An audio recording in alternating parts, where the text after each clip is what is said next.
Okay, there we go.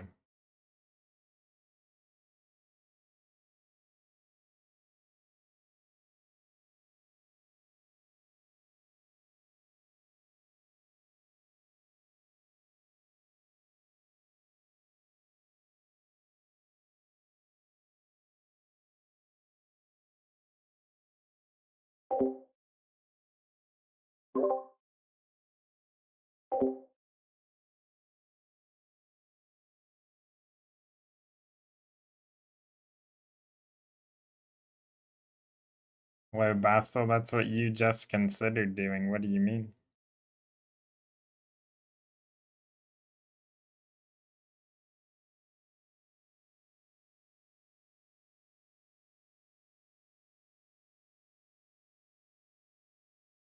Have you seen the new update for this game, Bastel?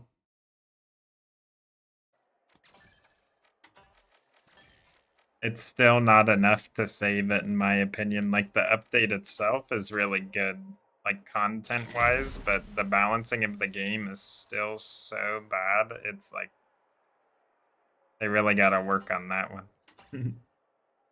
It's crazy. They added a lot of, like, cool rewards and stuff.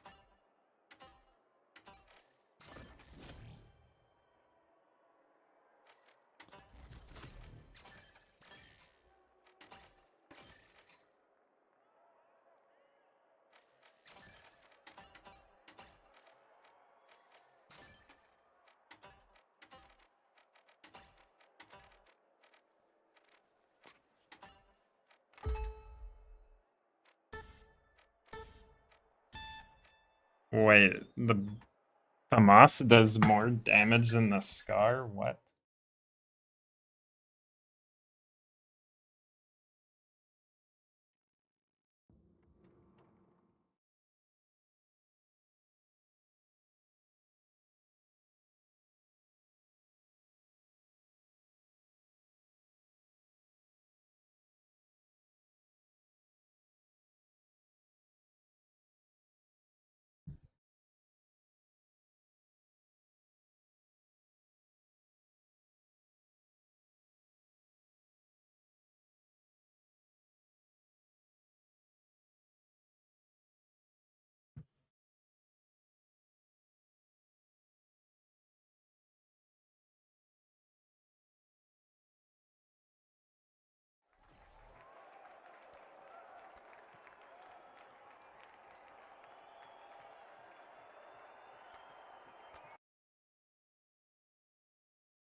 The Socialites versus the Boundless.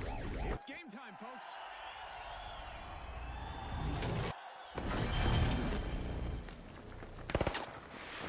And Power Shift is underway. It's a constant battle for control. I'm heading to the spot on, June. And as command of the platform shifts, so does the power and the cash earnings in the game.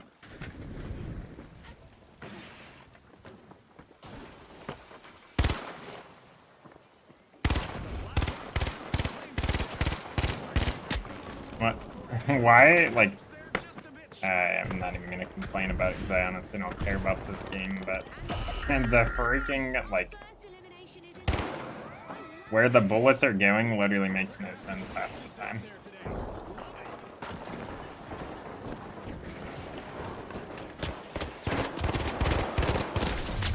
I'm reloading. Dematerializing. Obstacle removed.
Hey, how are you not dead?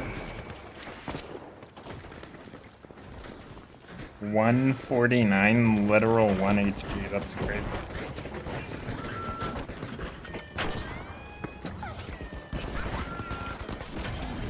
Pushing toward their base. Let's get airborne. The Boundless are getting ahead, folks. That's some solid teamwork. The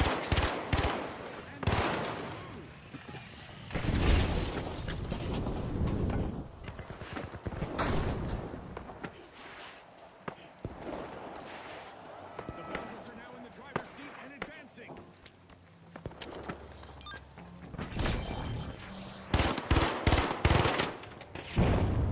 Deploying jump pad. Hop on up.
The tension is rising by the minute.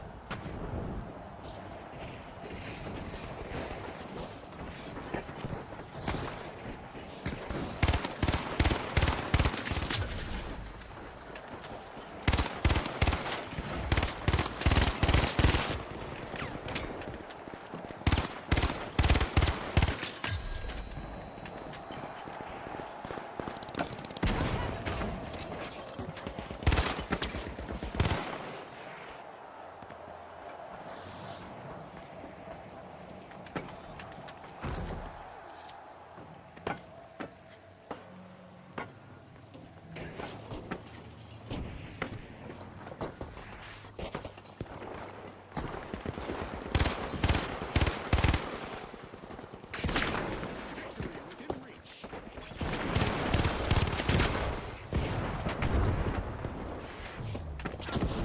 Deploying jump pad.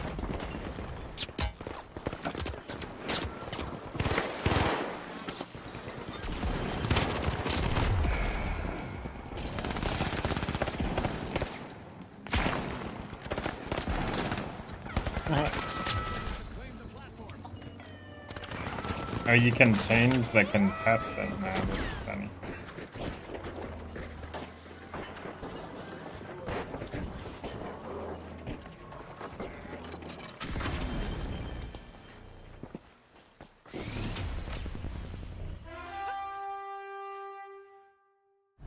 An incredible match concludes with the Boundless as the victors. And with that, we'll see you next.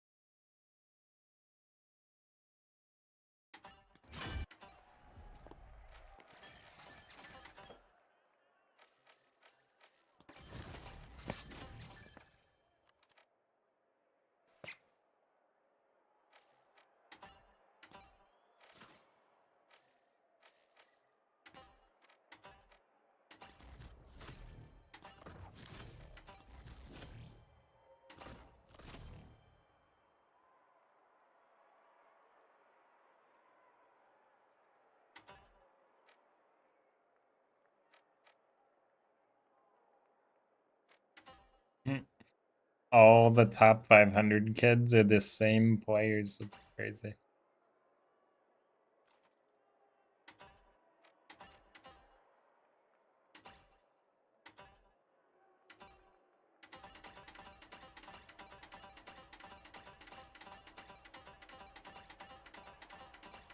At least a lot of them.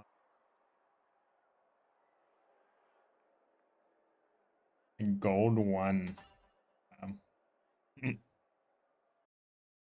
His top 500.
We'll start in Monaco with close quarter firefights in the glamorous setting of the city's old town. Brought to you by Us Booze. Now, the shock and awe, the retros, the Vogues, and finally, the Boundless. The stage is set. It's showtime.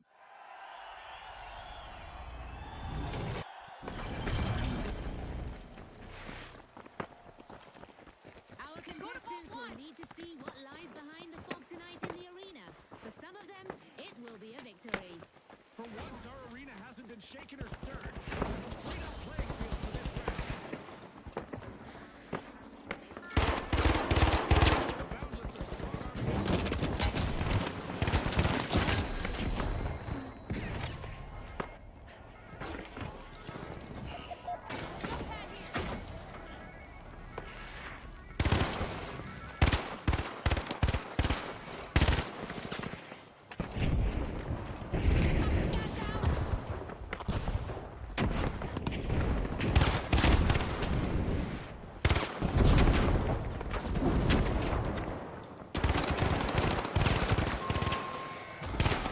A bit of virtual catastrophe for the shotgun.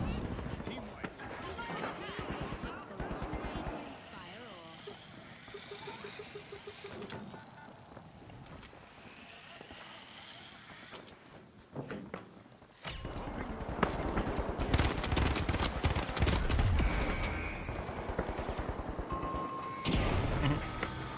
shock and awe are rejoining. What's up, Dragon? I got off because I went like negative 180 or something from teammates throwing, and I'm only getting like gold teammates and pred lobbies, so I'd rather just not even mess with it right now.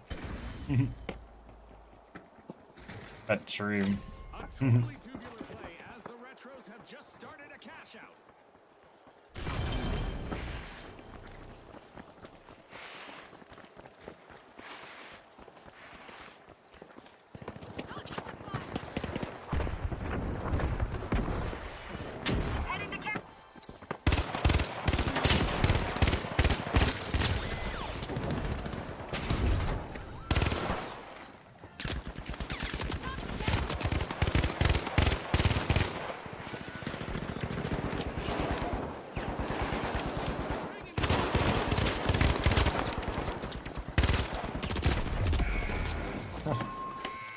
Yeah, this game is so stupid.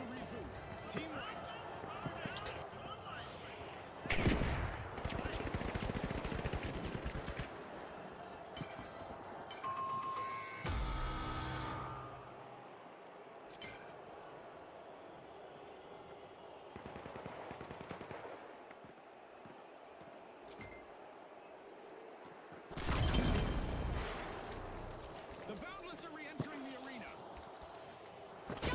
But yeah, this game's still like really unbalanced. It's pretty funny though.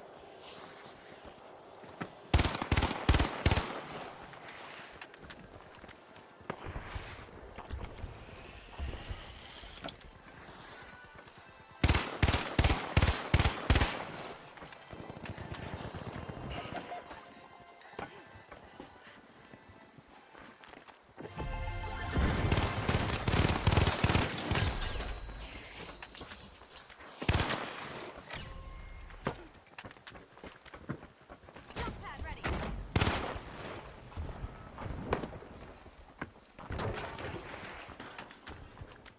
Moving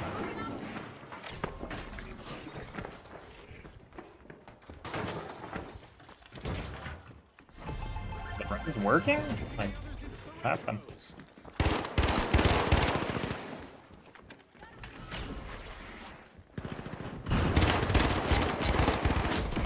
There's another vault available for our cash-hungry teams.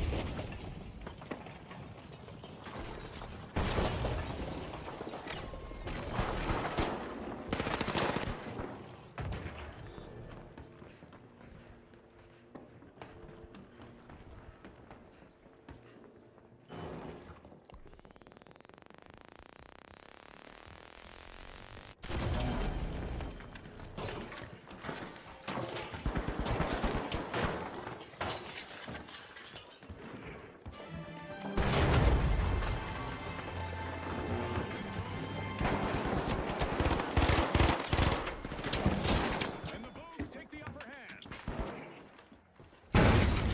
Gas grenade.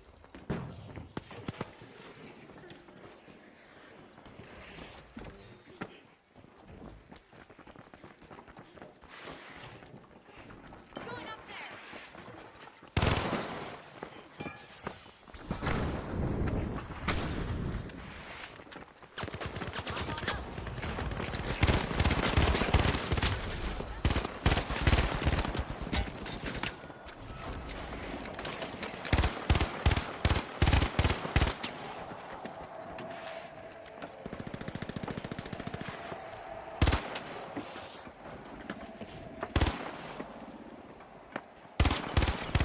The Vogues just captured the cash out.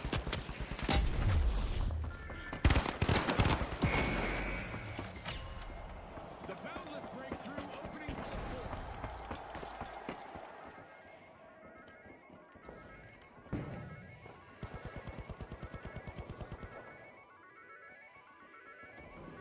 So funny, I still remember when I said how broken Recon Sense was, and people were calling me a bot, and then it was literally so busted they removed it entirely from the game.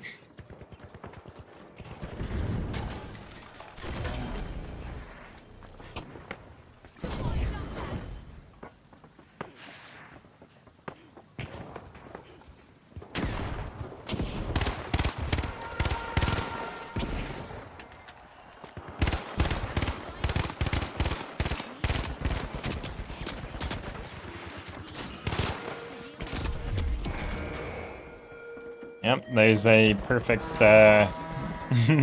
perfect showcase of why wall hacks are busted.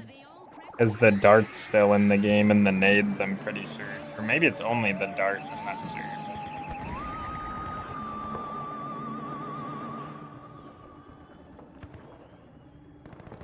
Time to gear up for a close encounter with combat. We didn't translate the rules into whatever language these folks speak, so expect some major inconvenience.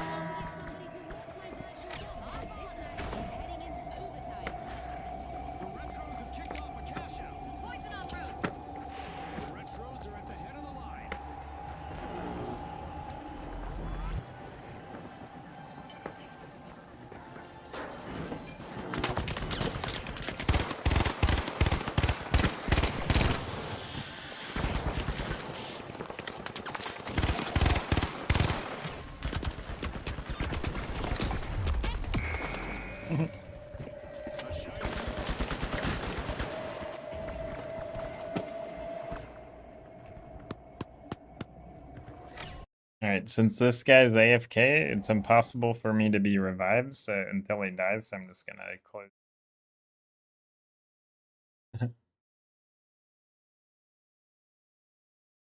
Dang, I took up so much time setting up these 2 streams on YouTube too for this.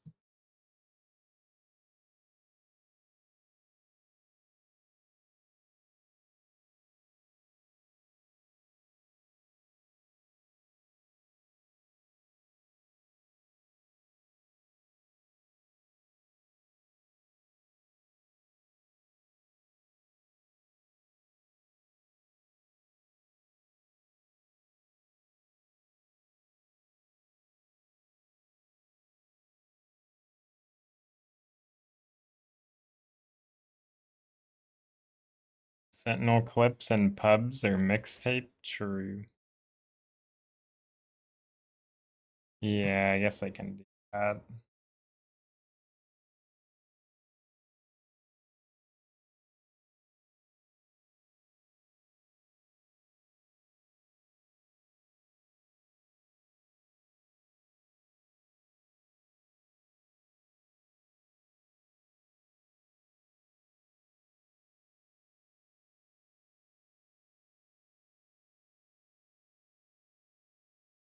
Let me go change both of my thumbnails and titles, or all 3 of them technically.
Bro, someone is barbecuing outside and it smells so good.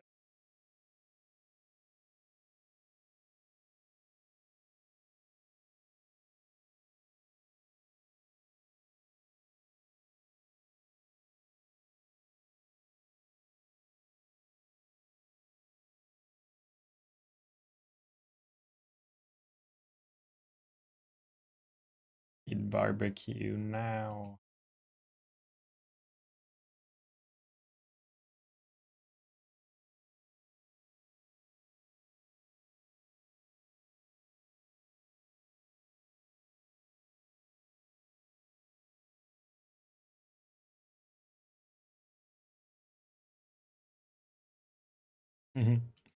See, that type of stuff doesn't bother me if it's like, well, for example, like something I'd rather like basically every single time. Obviously, it's not like that. Whatchamacallit? I would rather basically have like my food cooked on a wood fire rather than with like oils and stuff. I mean, I guess you can, cook without oil too, but it's like not the same. You get all like the smoky flavor, but yeah, like wood or charcoal, I don't mind.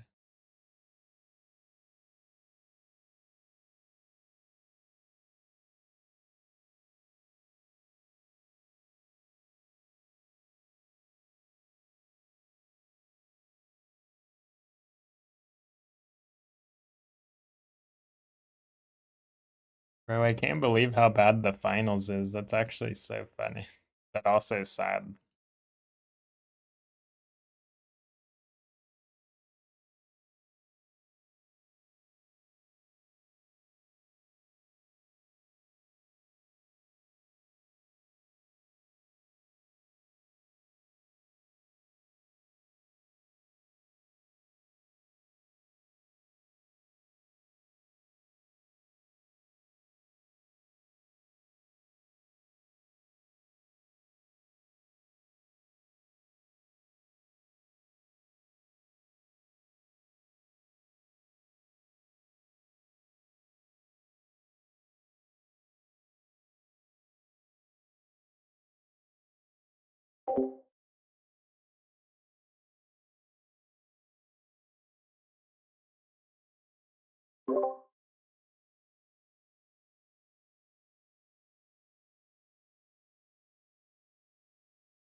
What is happening?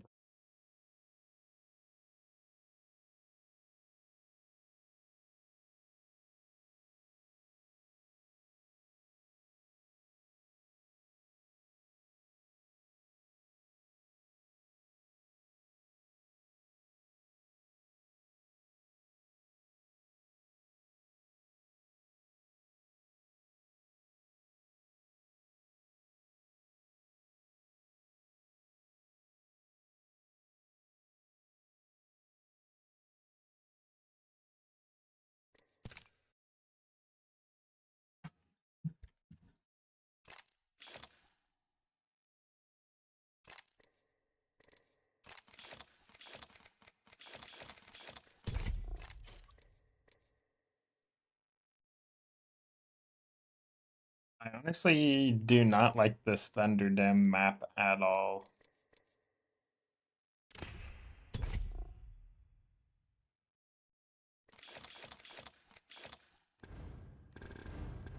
I guess it's not that surprising, honestly. I don't really care too much for it.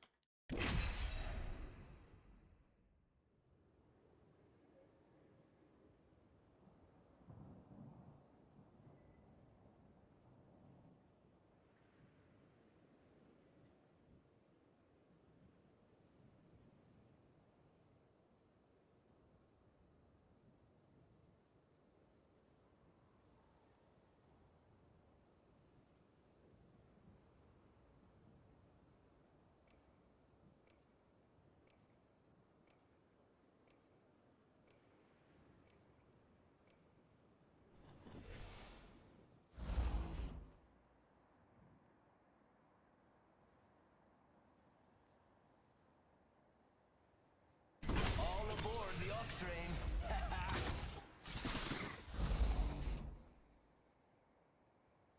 This is going to be fun.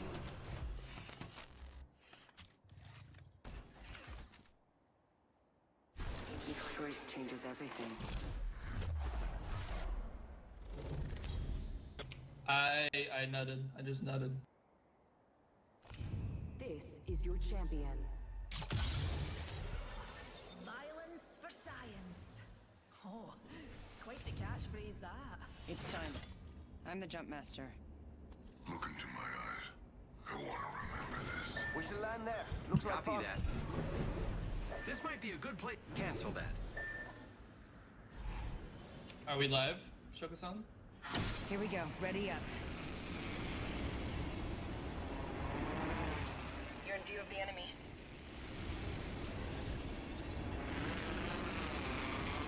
It honestly cracks me up that people like having their introductory like sentence is that, and then they expect you to respond to them. Think they want to be my friend?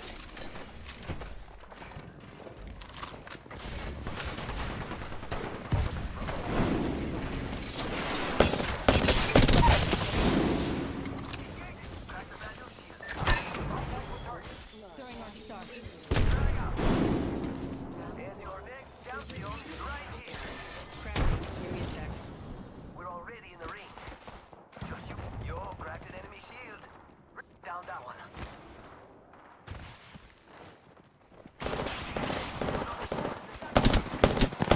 Reloading.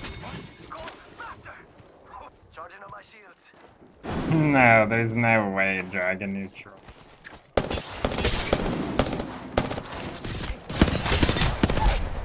The heck?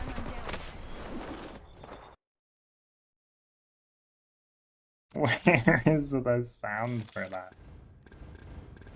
Oh, Jesus.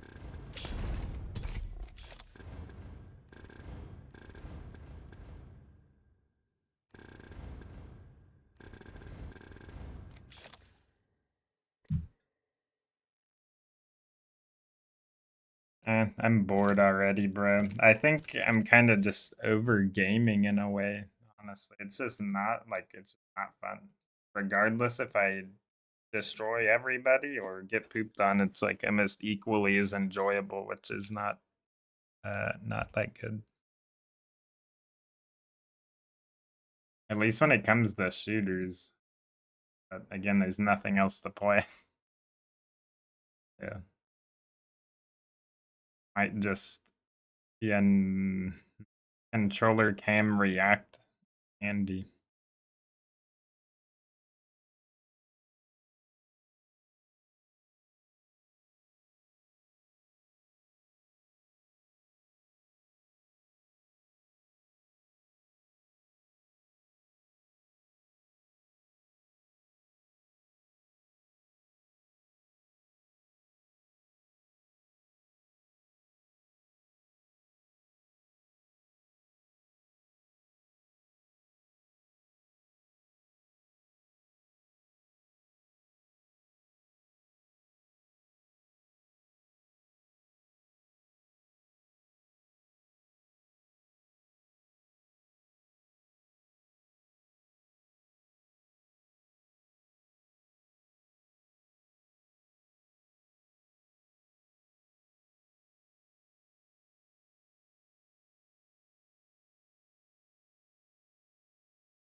Yeah, I guess we'll just freaking watch stuff on YouTube because there's nothing else better to do.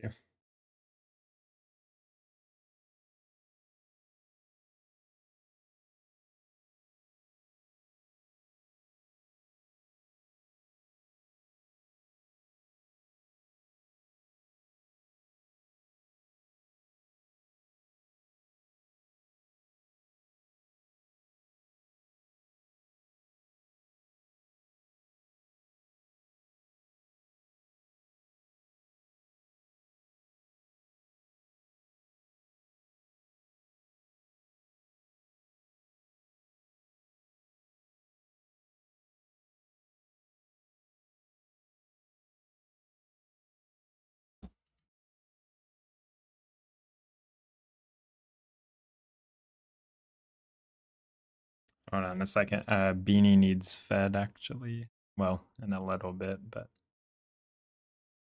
he's breaking down the door now.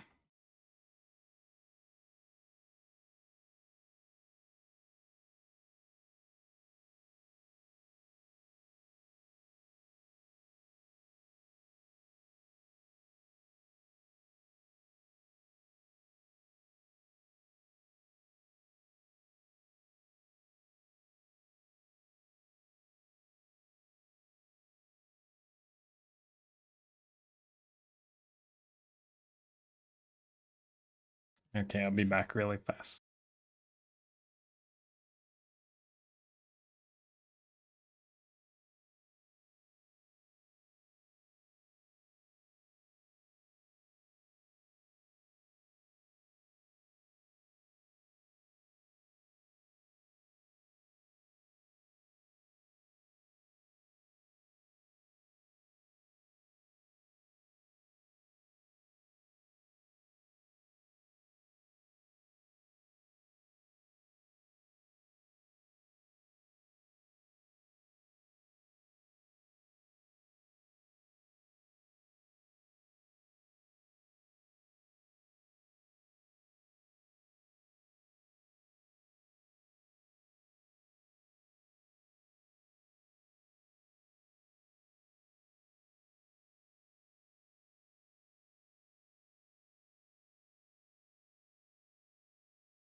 What's up, V9? How's it going? What's up, Letty? Give me 1 second.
Let's see what is trending on YouTube.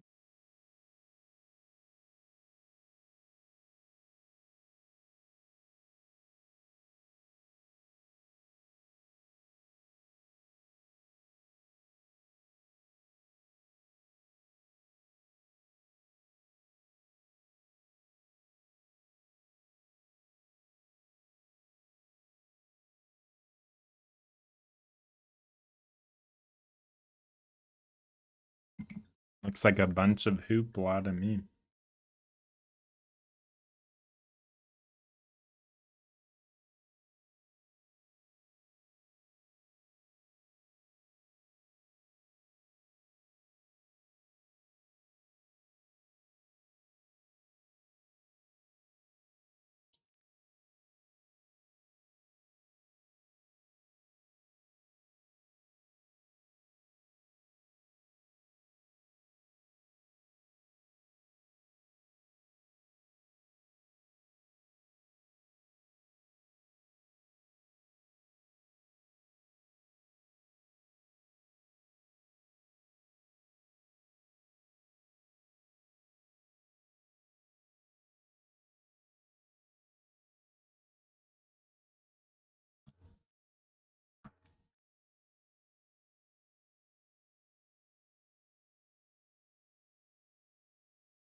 I don't really watch anyone anymore, but I used to watch.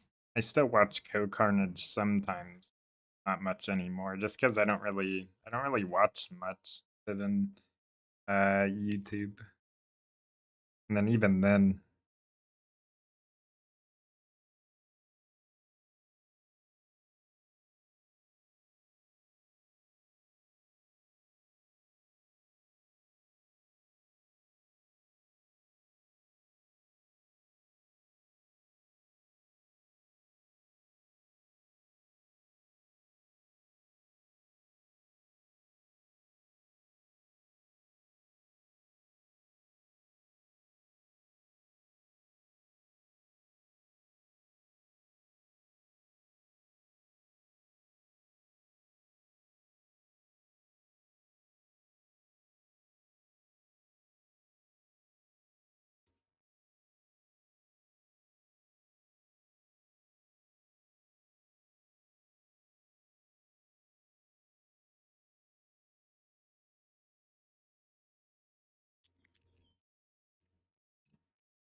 I have a quail egg. Let's see. Hold on a second. I'll be gotta wash it off.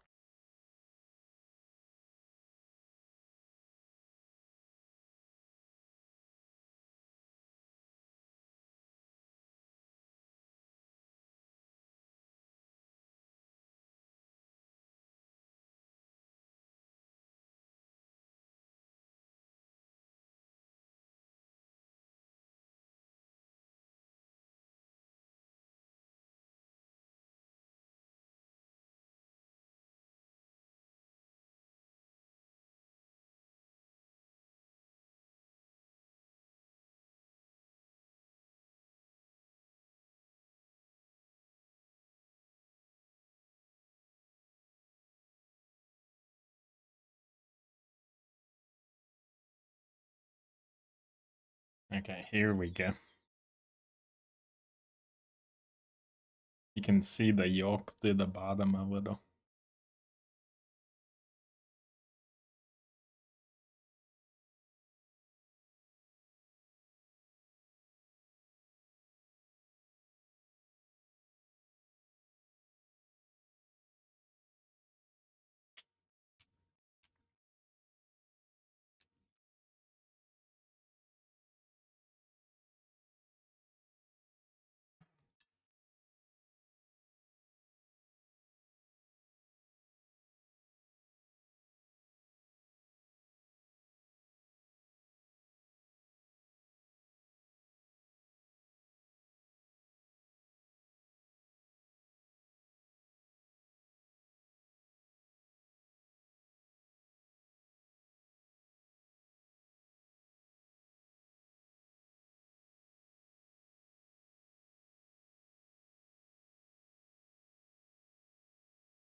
Dang,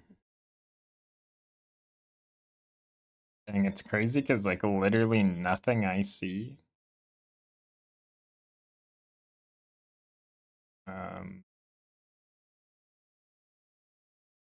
Everything I see here does not make me want to click it. Maybe this.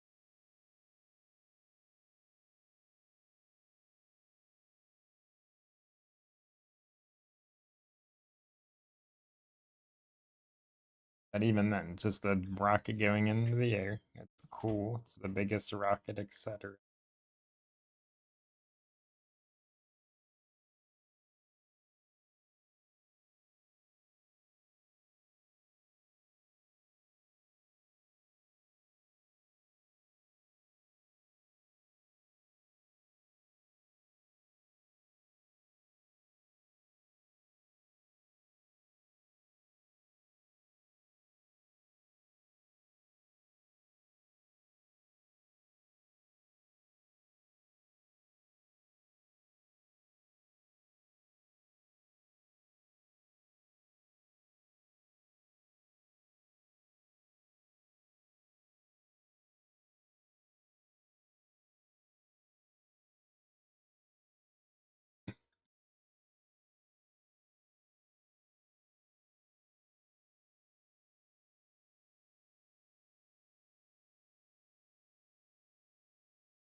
What's up, Naomi? How are you doing?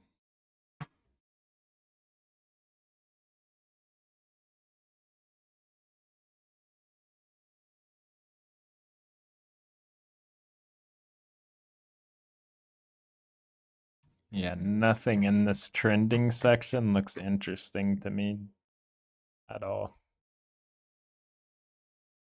Good, that's good to hear.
What am I doing? I'm just looking for something to watch on.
Are those video titles Spanish or French?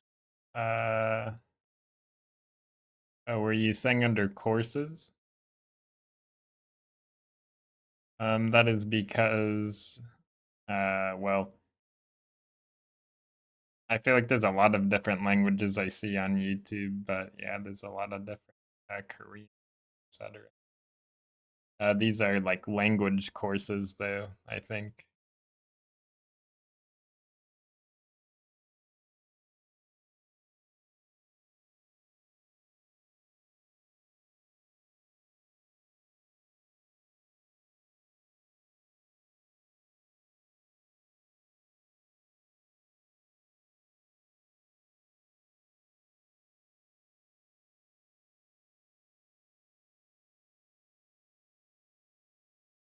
All right. My friend. Oh my god, that is so loud. Nobody cares about insurance.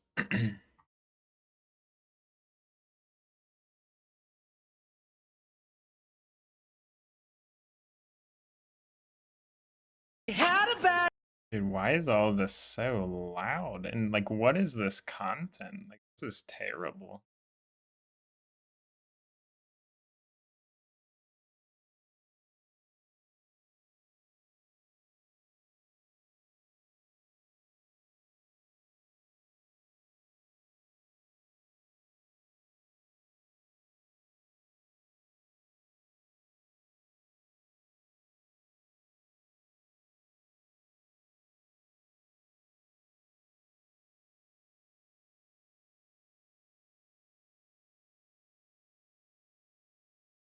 Wait, did they just scrape?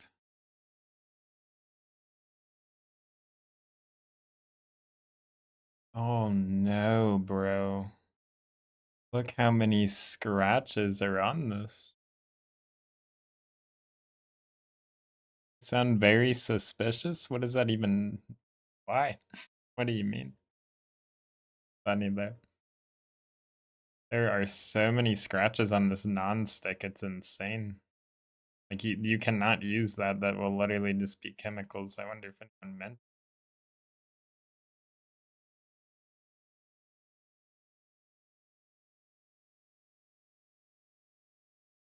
No, there's literally nobody that says anything about it. This pan is so scratched. Literally, it's just toxic chemicals pouring out.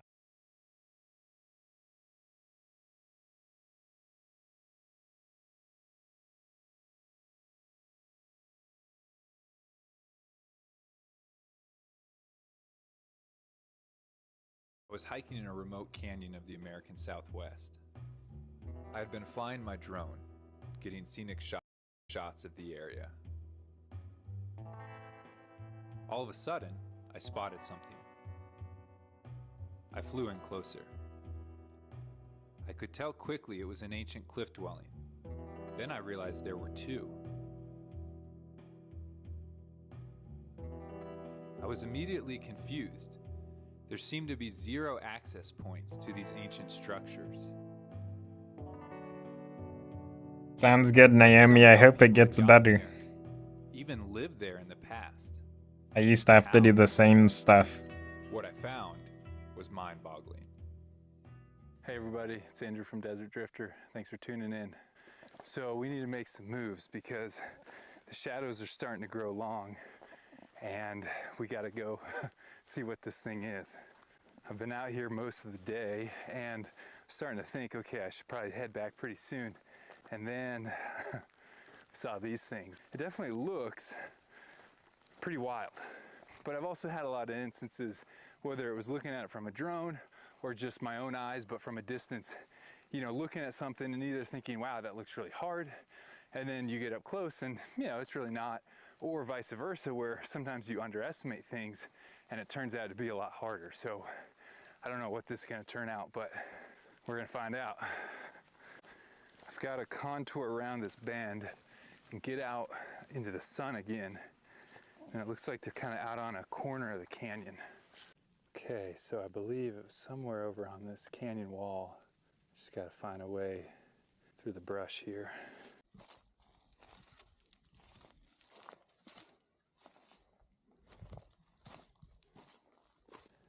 Okay, so here they are.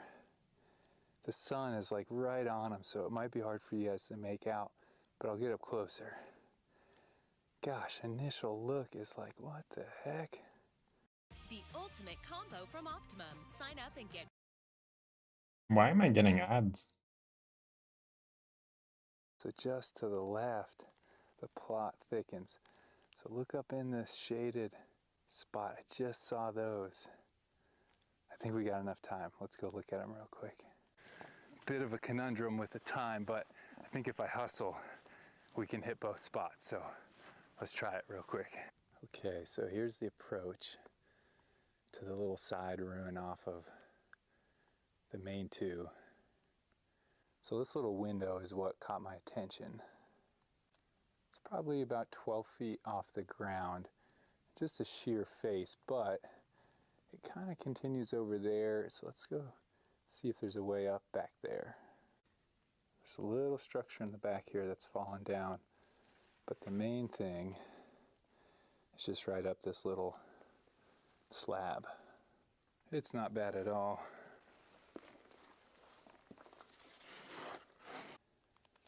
So first thing that really sticks out to me are all these portholes. So quick count gives me 1, 2, 3, 4.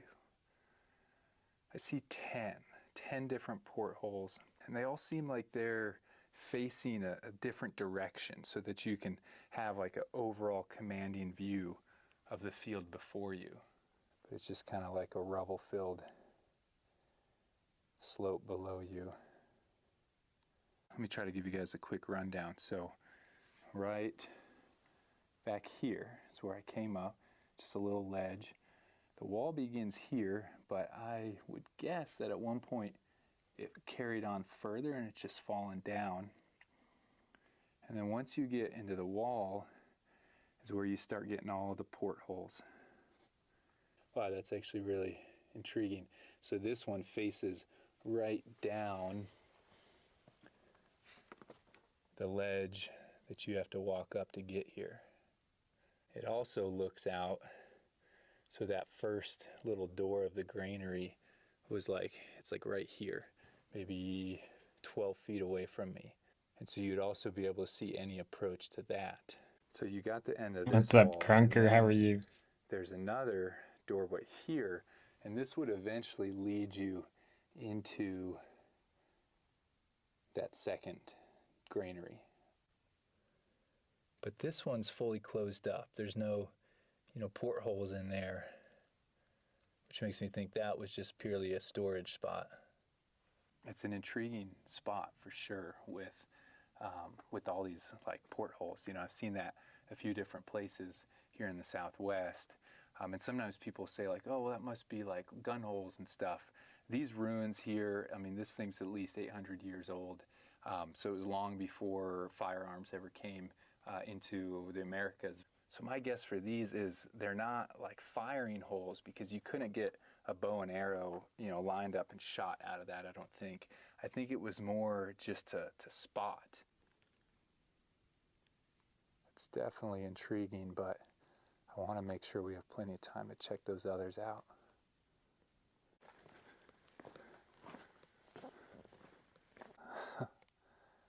Wow.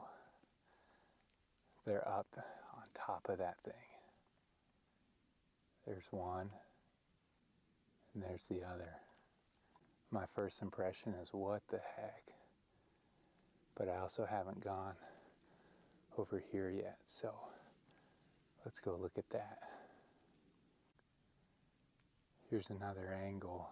Really, Crunker? Yeah, I don't like the grips on it really, though. I will say maybe on the black one I would, because the black one, for some reason, you see how it's very reflective? It gets like very glossy, like it's like a coating came off. So below It's the kind of room, I'm gross. starting to see a number of just pieces of broken pottery. It didn't happen to the white one, though, Old which is broken weird. stone tools as well. Oh, wow, definitely a big piece concealed by the sagebrush. Wow. Look at that design. That's a much thicker chunk than most pottery I've seen. Huh.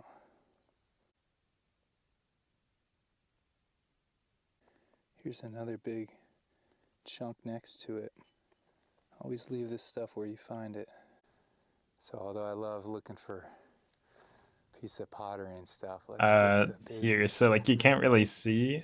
Okay, I think the sun's gonna You give see us how one it's like last hurrah. glossy? So I'm gonna drop the pack. If you guys watch the It's channel not normally, sweat. It looks you know how it like goes. sweat, but I it's think I'm just gonna literally, bring my little it's action just like camera. coming So off. there's definitely I don't. access to this first ledge up here. Beyond that, I don't know.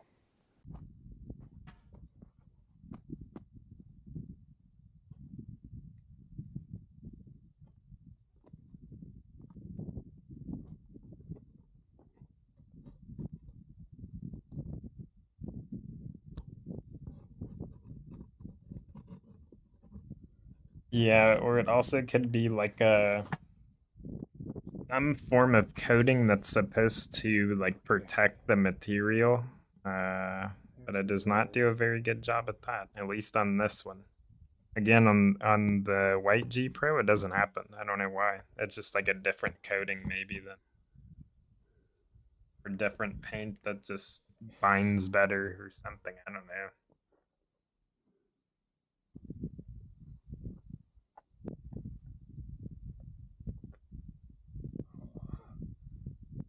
Pretty thin. Take a look at that. There's an old wall here. I would imagine it was maybe to block this, or at least just make it harder, make it narrower, force you out on the edge more.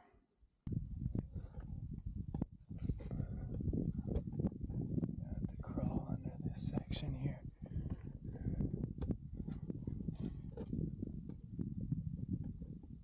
Okay.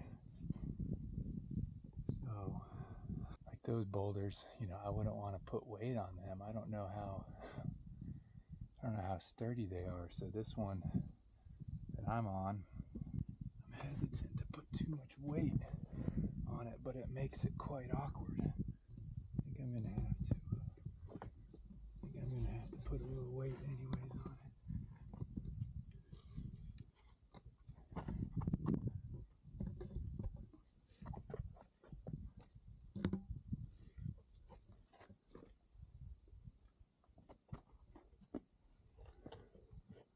This is wow. This is getting kind of nuts.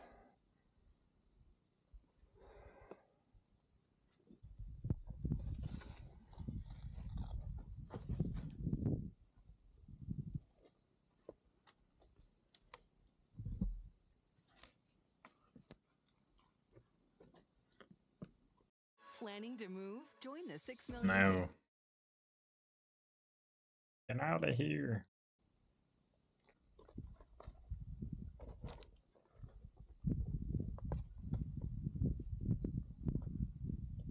Okay, a little wider here. So there was definitely some old wall right here. What it was for, I don't know. Huh. There's one of them. What do we have up here? So I'm probably 40 plus feet off the ground at this point.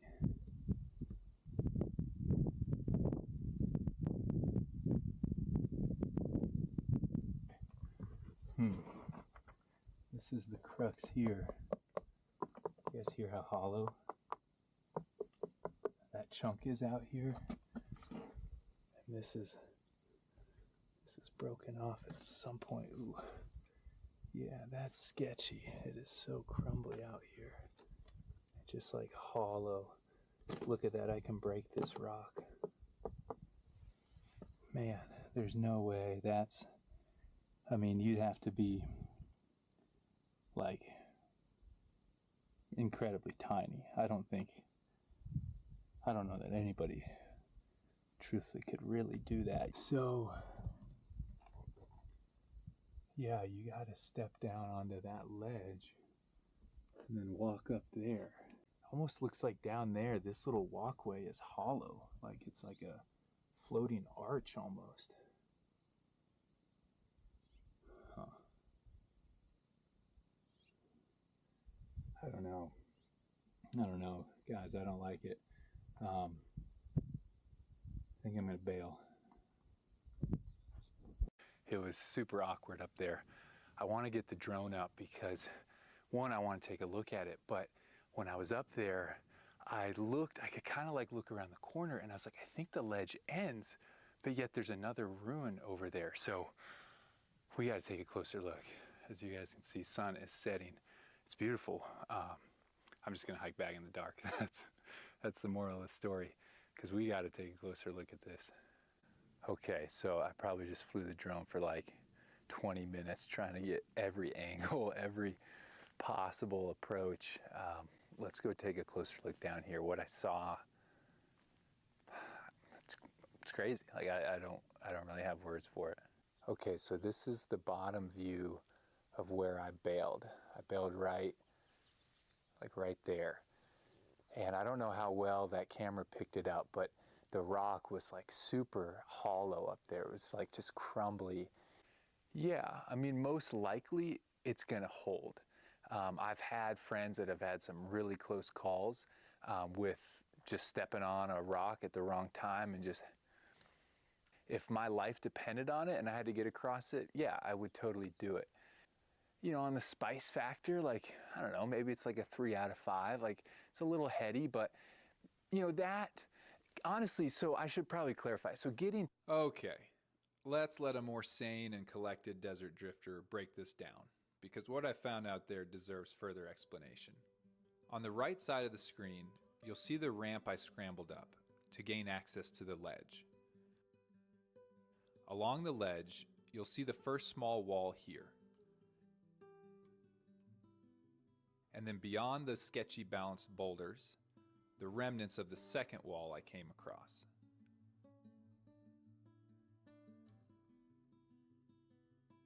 Next, I crawled to where the really hollow rock was. As I assessed it, I could see that the ledge became unsupported. I estimated this section was only about 5 feet thick. Not exactly confidence-inspiring. The move to get down onto this ledge and then up to the ruin looked challenging, and if you messed it up, you were likely falling to your death. But overall, it was doable for someone with climbing experience. I would have considered it, but the quality of the sandstone made my decision easier. I didn't trust it to hold my weight. However, if my alternative was to risk capture, death, or cannibalization at the hands of my enemies below, I would have definitely taken the chance. That might have been the situation for the people who originally built this. So let's take a closer look at this specific ruin. It's not the one that blew me away. That's the second one, but we'll get to that shortly. This first ruin had a clear weight to it, even if difficult. It's not a dramatic departure from what I've seen in the past. Sure, it's dangerous to get to. Sure, it's impossible to imagine living on a ledge like this. But once you've spent time in the Southwest, you understand that these defensive cliff dwellings are common from about 800 to 900 years ago. It appears very desperate things were going on. As I flew the drone around the structure, I was intrigued to find faint rock art next to it. What it means, who lived here, and why are questions we can only speculate about.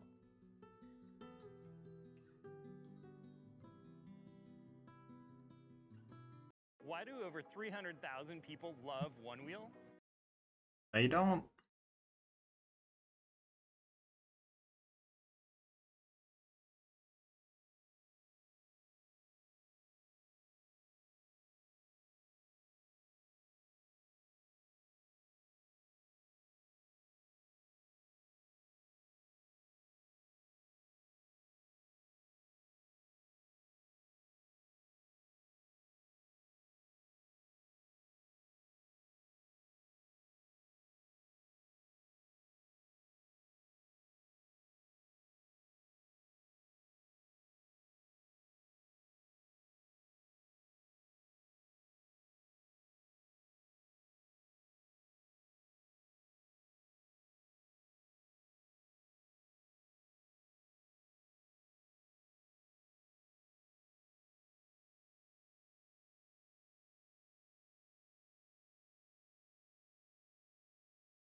Sounds good, Dragon. Once I hit 500,000 subscribers.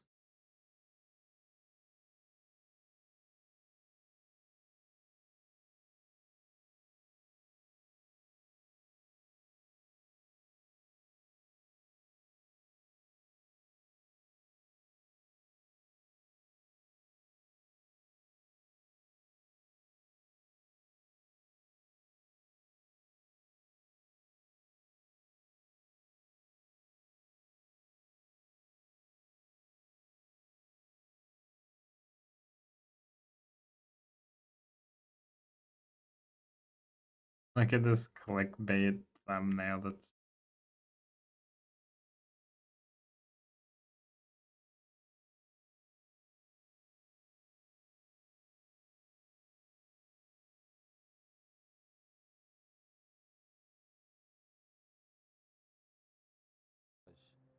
is ours.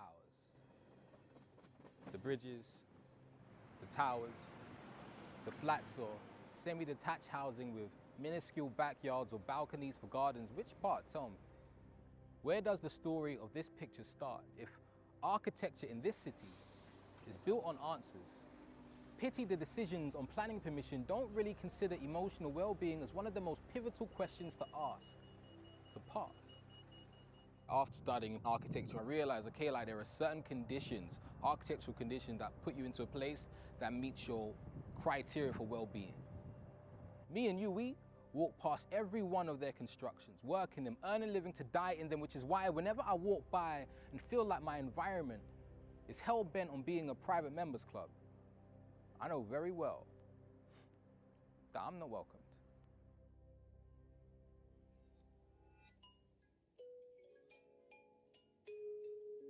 All right, so right now we're in Kentish Town's Peckwater Estate.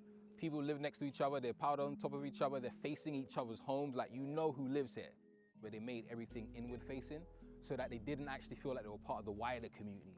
And that was messed up for me in my head. It's like, you created a space for people to feel home, but then they're isolated so they don't actually feel like they're integrated into the community.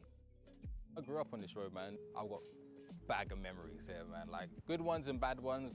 Yeah, for me, there was a clear distinction between like, all right, who is wealthy on this road and who isn't.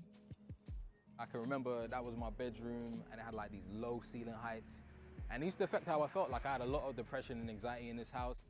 I don't even know if you can see it, but we used to have like a shed, a really, really cramped shed space, and it was like my space.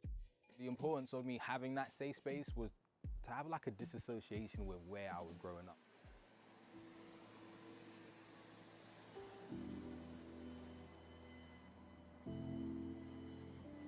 I tell myself Kentish Town, my old local area, was a focal point that's clearer now I've left and ventured out, where knowledge on scale, color, texture, light, aesthetics and compositional effects are telltale signs, or whether or not someone realized statistically, we spend 90% of our lives inside. Where lies the accountability of architecture's effects on our minds?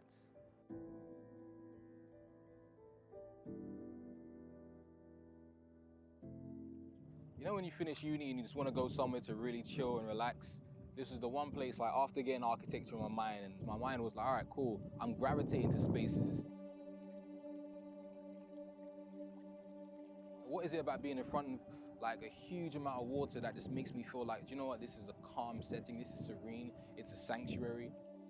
There was even a test, right, that showed the students who had the highest floor to ceiling height would actually learn more and it allowed their brain to be more productive.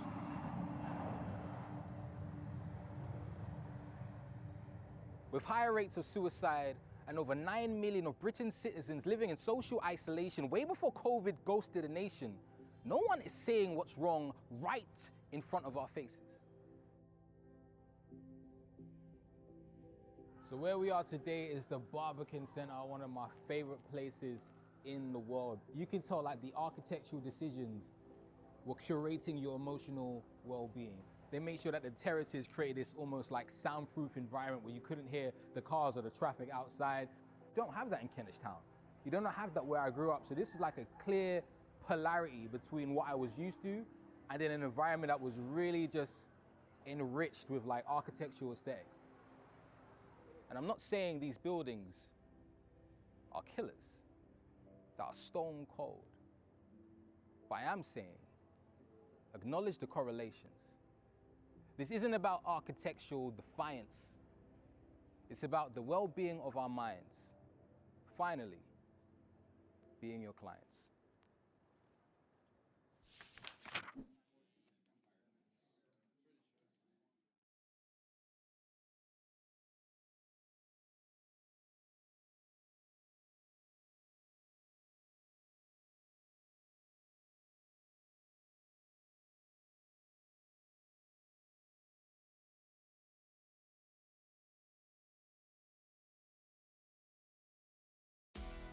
Harbor Freight knows skill. No, freaking can't stand that.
1628, a trade ship set sail from the Netherlands with gold and gems to be traded for spices in Indonesia.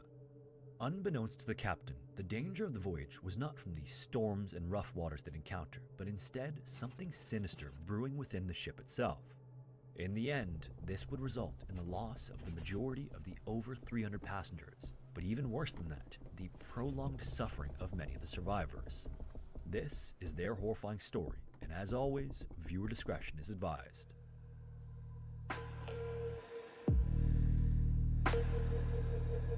122 of them, and unfortunately, almost all of those islands looked exactly the same.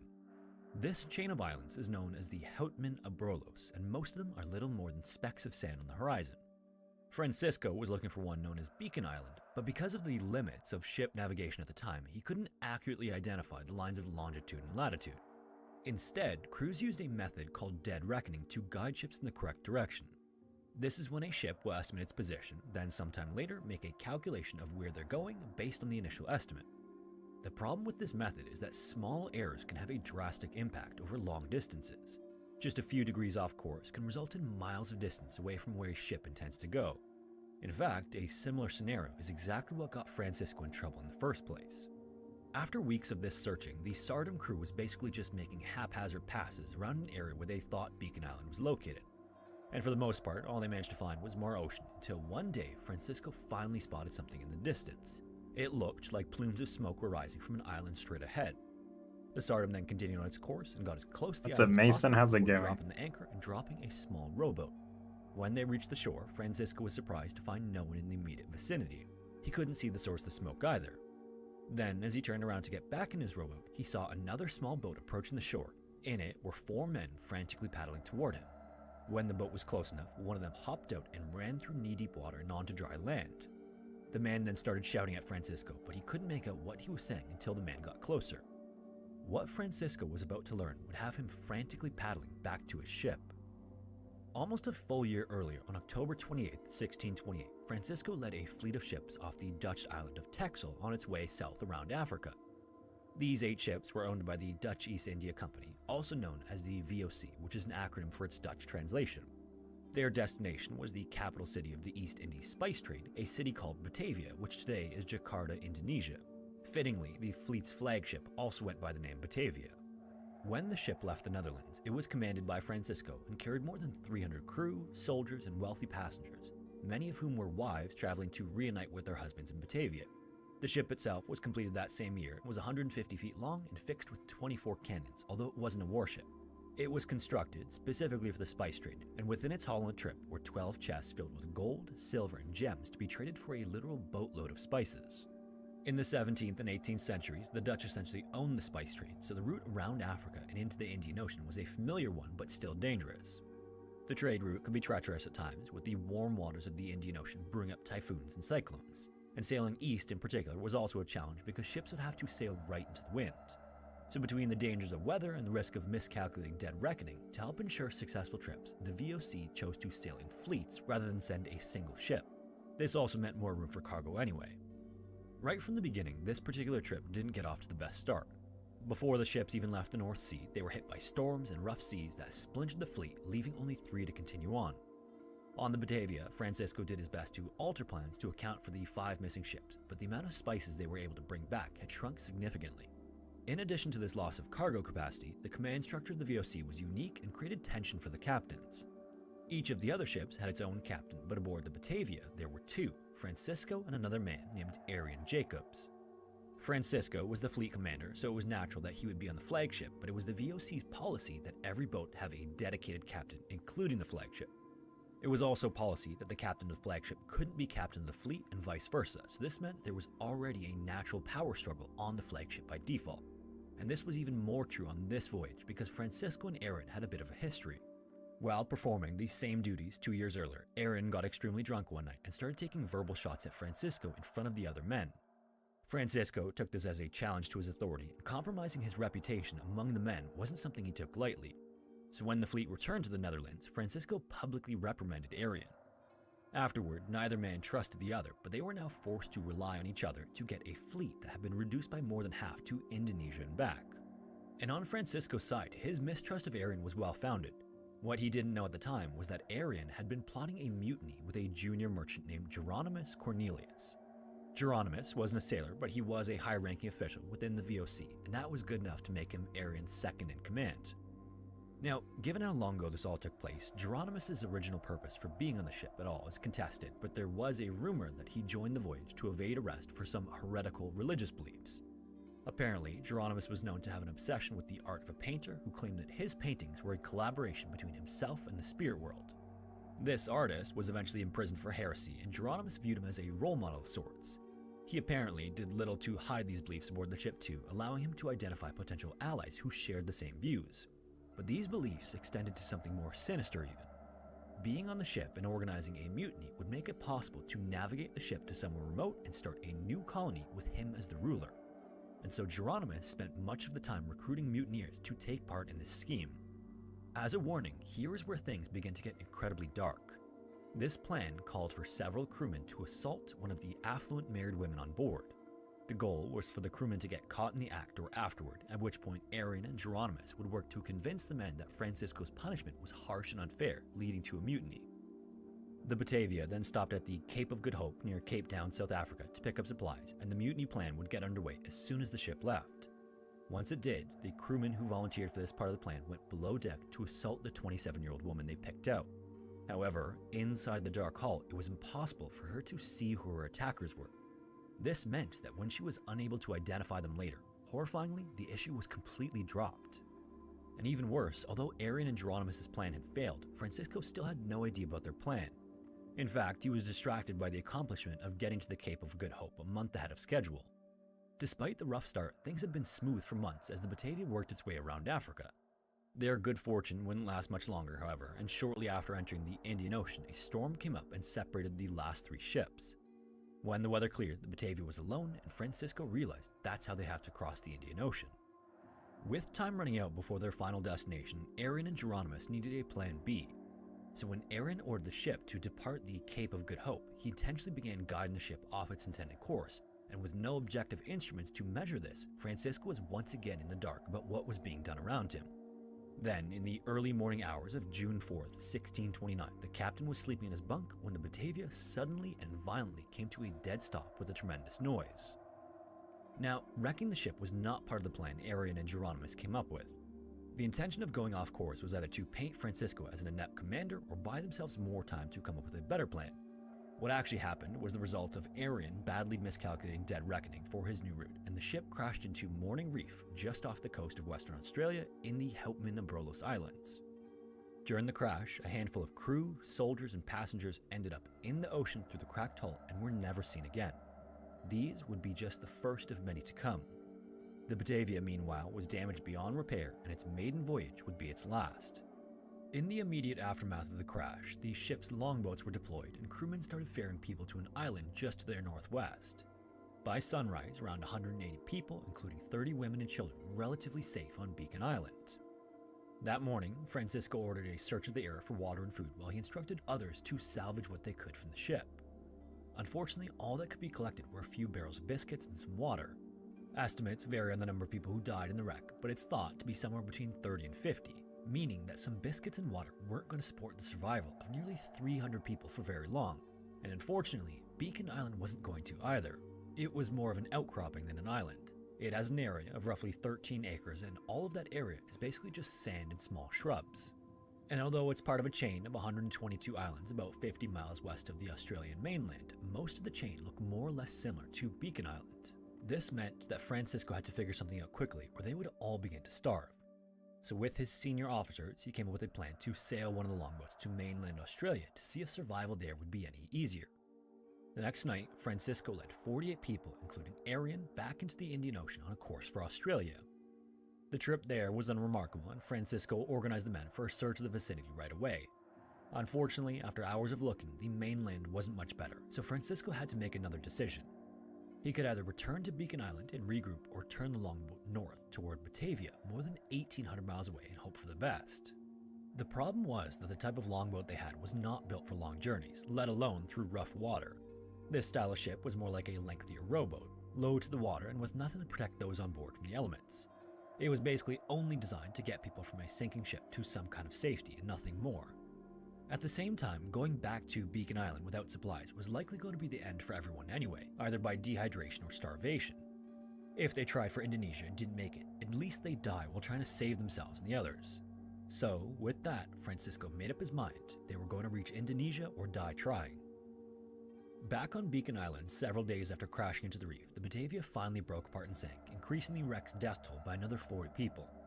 Unfortunately, Geronimus managed to make it to shore and evade being dragged down with the others. By then as well, those who survived the ship sinking were beginning to feel as though Francisco had abandoned them.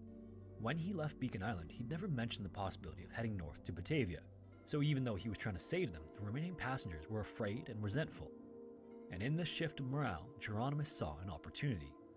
He put forth the idea to elect a new leader on the island now that Francisco and Arian were gone. And as it so happened, when the votes were in, Geronimus was appointed the new leader. It wouldn't take long to realize just how bad a decision this was. I saved hundreds with Liberty Mutual.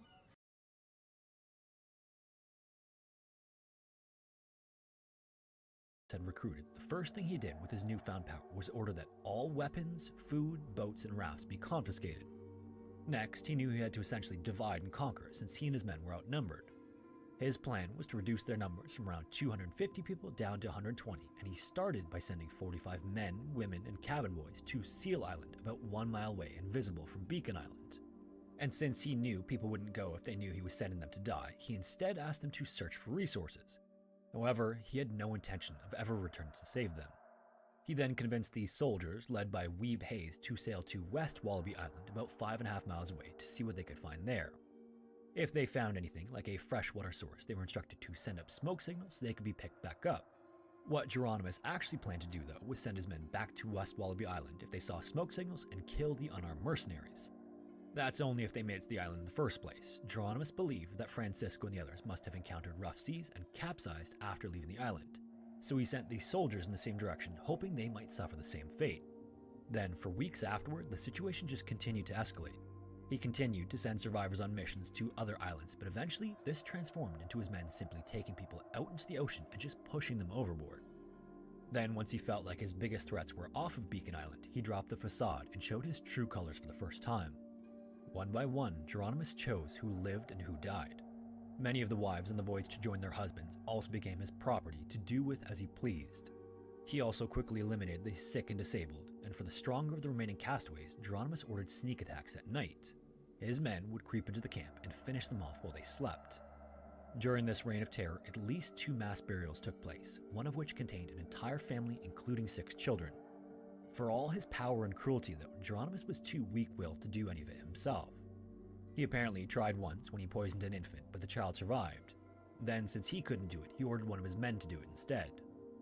During this time as well, he kept a close eye on the groups he dropped off on nearby islands. Like, for example, when he noticed that the group he sent to Seal Island wasn't dying fast enough for his liking, he sent a group of his men to the island and watched through a telescope as they sped up the process. The soldiers, meanwhile, several miles away, were thriving on West Wallaby Island. They found a plentiful freshwater source, and there were plenty of small marsupials and birds there that were enough to survive on.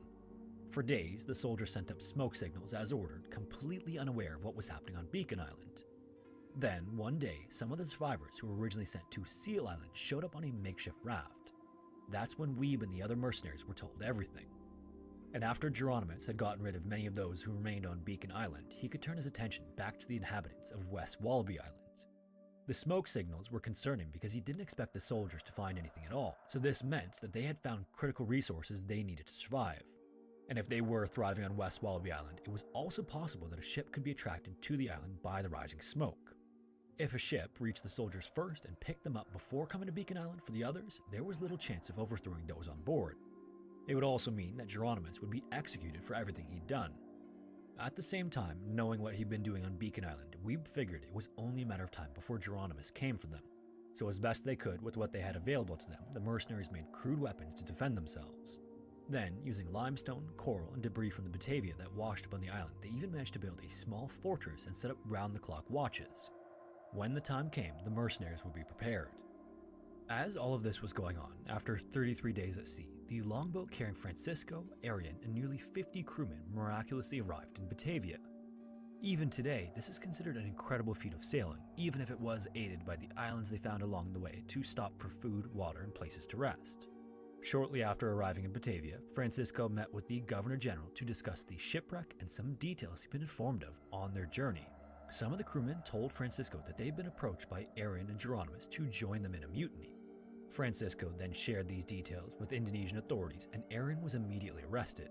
But even despite knowing about the planned mutiny by that point, no one had any idea of the full scope of what was happening on Beacon Island in their absence.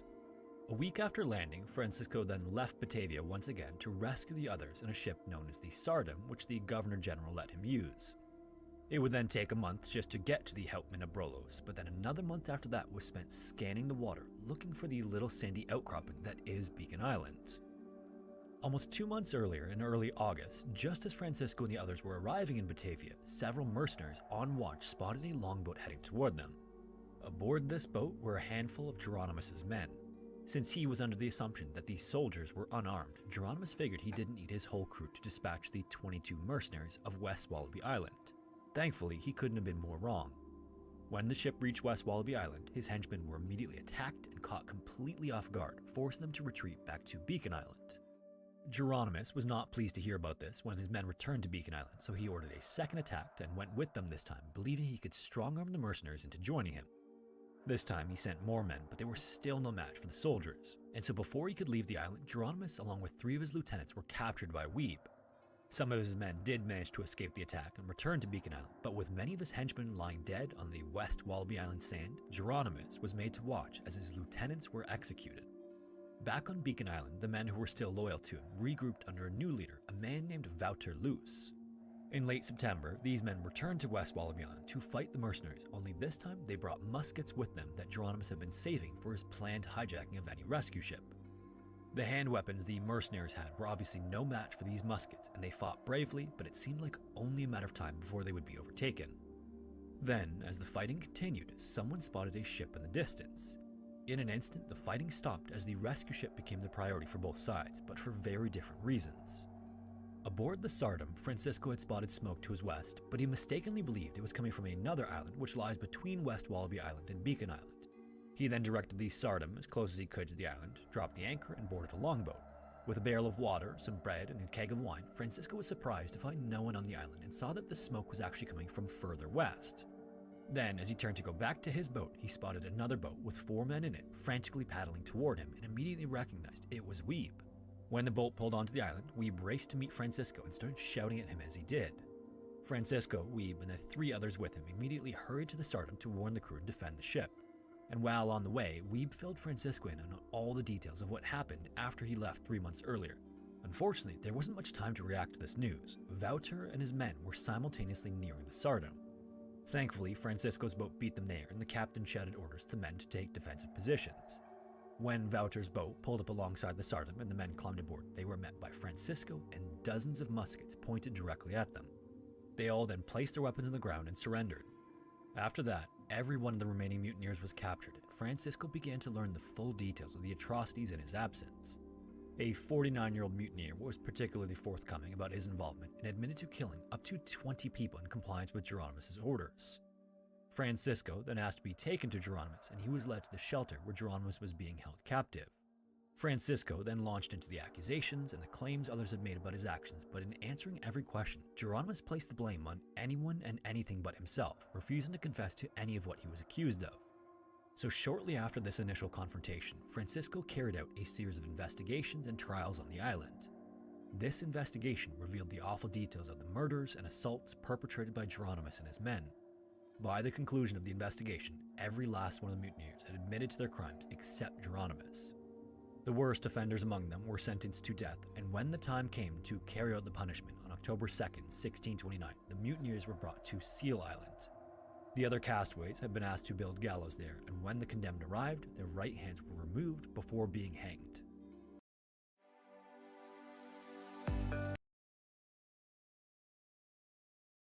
Many of the survivors watched in relief as each of the worst mutineers was brought to the gallows one by one. Geronimus was also hanged that day, but both his hands were removed before he met the same fate as the other mutineers. Others who had committed lesser crimes were dealt with differently. One of the soldiers who defected and a cabin boy who defended Geronimus were left marooned on mainland Australia. Interestingly, they became the very first Europeans to live on the continent and are still regarded somewhat as celebrated pioneers, despite the circumstances that led them there. The Tsardom then left the Houtman Abrolhos with the 77 remaining survivors and 16 mutineers, destined for a more official trial in Batavia. 5 of the mutineers didn't even make it that far, as they were flogged, keel-hauled, and dropped from the yardam high above the ship into the ocean on the way. And while Wouter's actions were almost as egregious as the acts Geronimus committed, Francisco decided to bring him to Batavia instead. And when his trial was complete, his punishment was the worst of any of those aligned with Geronimus. He was sentenced to the breaking wheel. Being broken on the wheel, as it was called, was considered the most gruesome form of punishment at the time, and it truly was a horrific punishment. To be as non-descriptive as possible, the gist is that the condemned was mangled to the point of being able to be tied to a large wheel, where further punishment would occur as the wheel spun. This was eventually set ablaze high above a crowd of onlookers. Strangely enough, if the condemned fell off the wheel at any point during the punishment, it was viewed as a sign from God to show mercy and leave the criminal to live. Wouter, however, remained firmly attached to the wheel. As for Arian, he was physically punished by Batavian officials, but still never confessed to any of the accusations made against him, so he was eventually spared for a lack of evidence. Wiebe was celebrated for his bravery in fighting off the mutineers and capturing Geronimus, and he was promoted to a higher military rank as a result. The island is also referred to as its unofficial name, Wiebe Hayes Island. Today, a statue of Wiebe can be found on the Western Australian coast, and the remains of the fort he built are still present on the island. It's believed to be the oldest European structure built on Australian land. Francisco, for all his effort to reach help and rescue others, was subject to an inquiry that admonished him for a lack of leadership and not set up command before he left for Western Australia, but unfortunately it was determined that he was still partially to blame for the tragedy. His reputation was completely ruined, his assets were seized, and he would die from an unspecified illness within a year of his return to Batavia with the others. When it left the Netherlands in October of 1628, it did so with between 322 and 341 people. Of them, only 122 made it to Batavia. It's believed Geronimus was responsible for the deaths of at least 109 castaways, with some estimates as high as 125. The rest were either due to illness, starvation, or the initial shipwreck. The wreck of the Batavia was lost to time until it was located in 1963, and the remains of the bow can now be viewed at the Western Australia Museum. If you made it this far, thanks so much for watching. If you have a story suggestion, I'd love to hear it. You can submit it to the form found in the description. And hopefully, I will see you in the next one. Listen, paying $14.99 a month for a streaming app and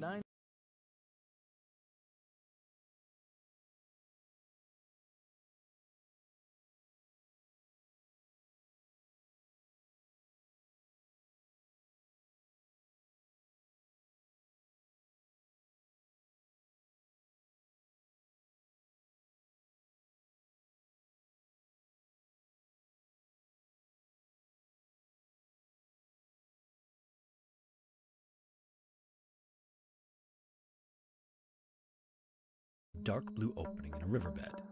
People flock to the area to swim and jump in the crystal clear and seemingly harmless water, but in reality, it is the opening to a massive underwater cavern. It's considered to not only be one of the most dangerous in Texas, but one of the most dangerous on Earth. In this video, we're going to go over some of the horrifying incidents that have taken place here. As always, viewer discretion is advised.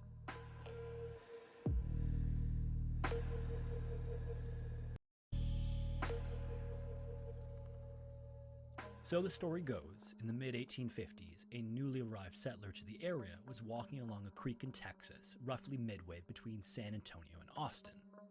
The man was looking for a spot to construct a water-powered mill, so he was just sort of walking along the bank and scanning the river and bottom and surveying the area. As he walked along, he started to notice an area that was significantly rougher than the rest of the creek. Then, as he made his way over, he realized it was basically like a bubbling cauldron right in the middle of the water. Rather than the flow of water over rocks creating normal rapids, this seemed to be coming straight up out of the river and bubbling as much as 6 feet high into the air. The man didn't know it at the time, but he'd just discovered the outflow of something known as a karst spring, and this one was later named Jacob's Well. In this area of Texas, there is a large underground aquifer known as the Trinity Aquifer, which supplied Jacob's Well with as much as 640 liters of water per second. This flow was also moving fast enough at the time of its discovery that it created an upside-down waterfall on the surface that shot several feet into the air, which was the bubbling that the man discovered. Following its discovery, a mill was built in the area that took advantage of this natural flow of water, and this mill operated for several decades, as did the waterfall, until around the mid-20th century when other construction in the area started to cause damage to the Trinity Aquifer. Over time, this reduced the outflow to Jacob's Well from 6-foot jets to just a small ripple barely noticeable on the river's surface. Obviously, it's a shame that this natural feature was damaged, but this also had the unintended effect of revealing the cavern in the ground from which the water flowed. In the crystal clear river, if you come to the edge where Jacob's Well is located, the bank drops into the water and down to a flat yellow rock that forms the bottom of most of the river. For the most part, this is what the bottom of the river looks like. It's bright and clearly pretty shallow, but where the jets originate though, the riverbed abruptly drops vertically into a deep blue abyss compared to the surrounding water.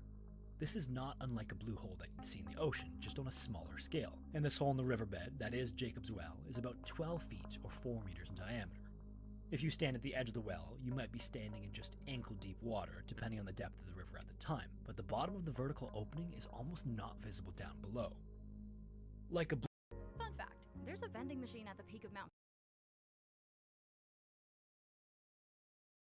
The limestone rock was slowly eroded by the outflow of water and created a large underground cave. The section that's visible in the riverbed is only a small fraction of its true size, and at first, this cave wasn't really known about because the flow of water actually made it too difficult to swim down and explore Jacob's Well.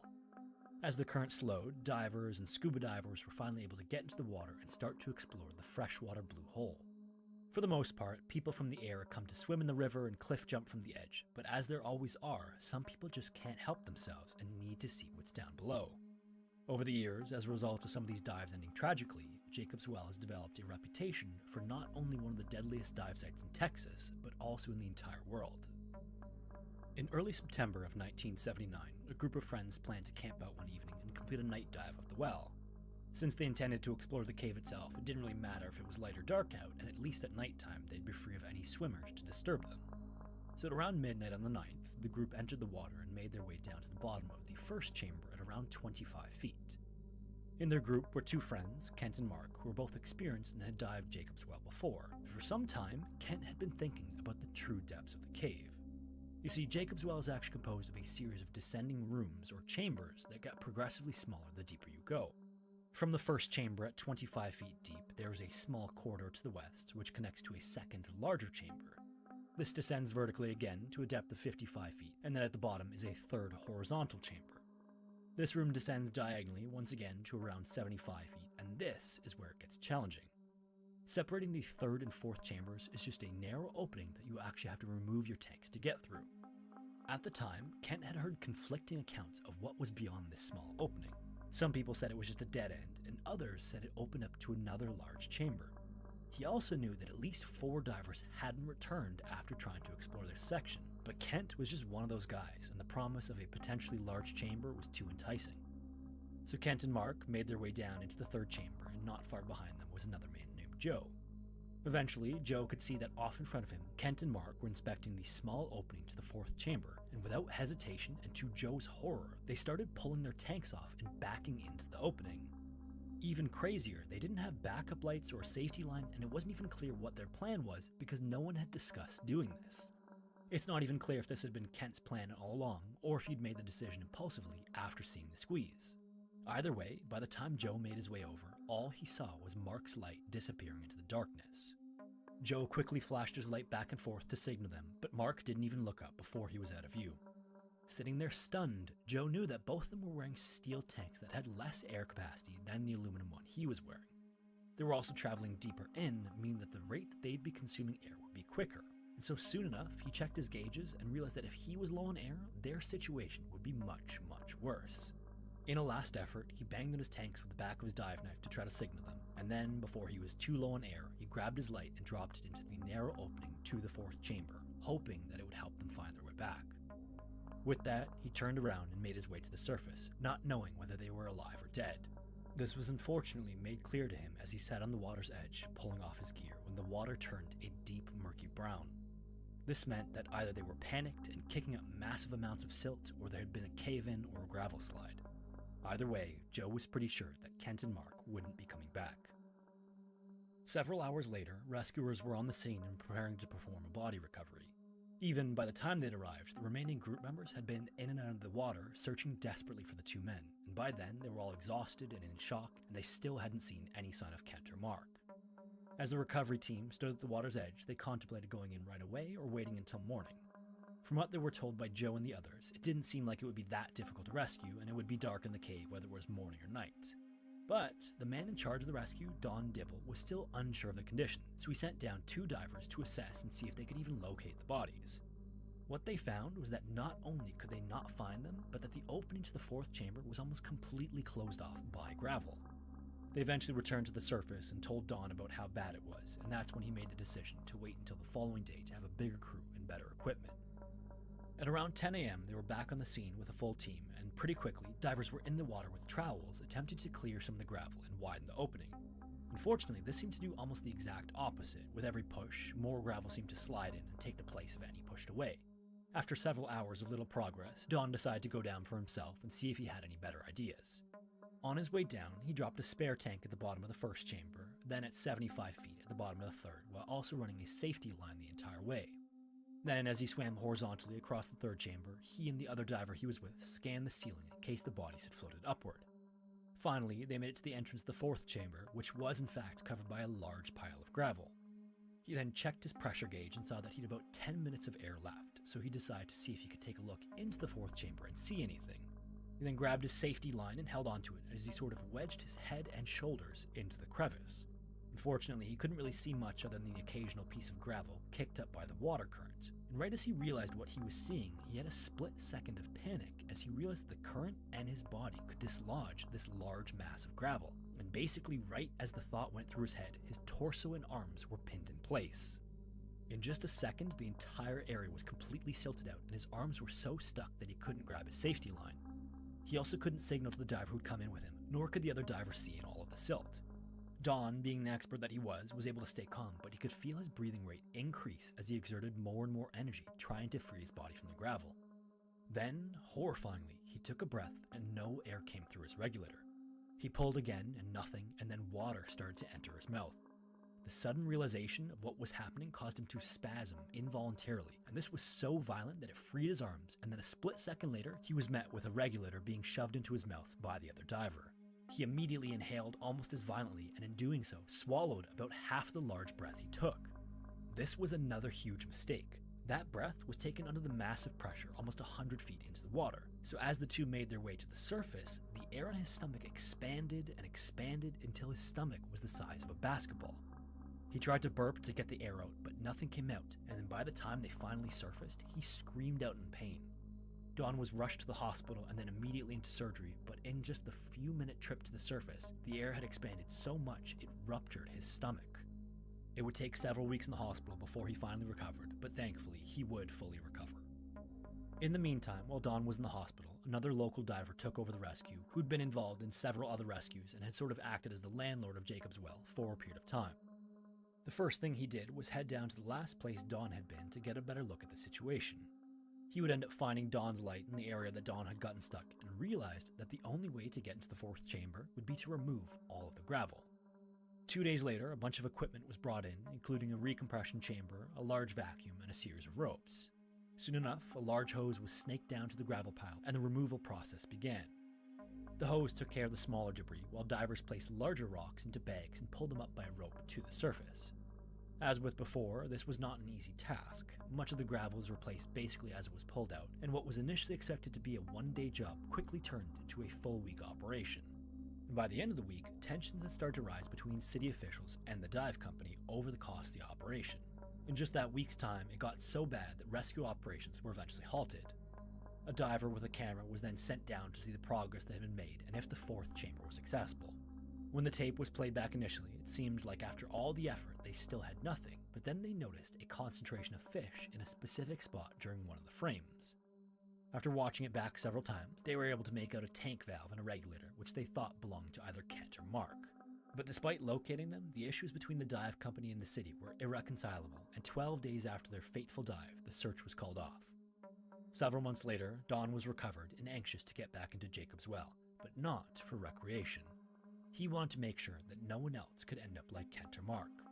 First, he had bags of concrete lowered into the cave, and then over the course of several hours, built a wall over the entrance to the fourth chamber. The wall had a metal grate running through it, which would allow water to continue to flow, but it would ultimately seal the bodies inside. Incredibly, this wasn't a deterrent at all. Just another few months after that, the gate was gone and a note was placed in its place that read, "You can't keep us out." And so, as you might imagine, with the gate removed, divers continued to explore Jacob's Well and would continue to push the limits of the deeper sections. 4 years after the deaths of Kent and Mark, and 3 years after the gate was installed, 2 members of an advanced diving class held at Texas State University were at the water's edge pulling on their wetsuits. These 2 guys, Richard and Clark, were well on their way to becoming instructor certified and wanted to complete a dive that was more challenging than open water conditions.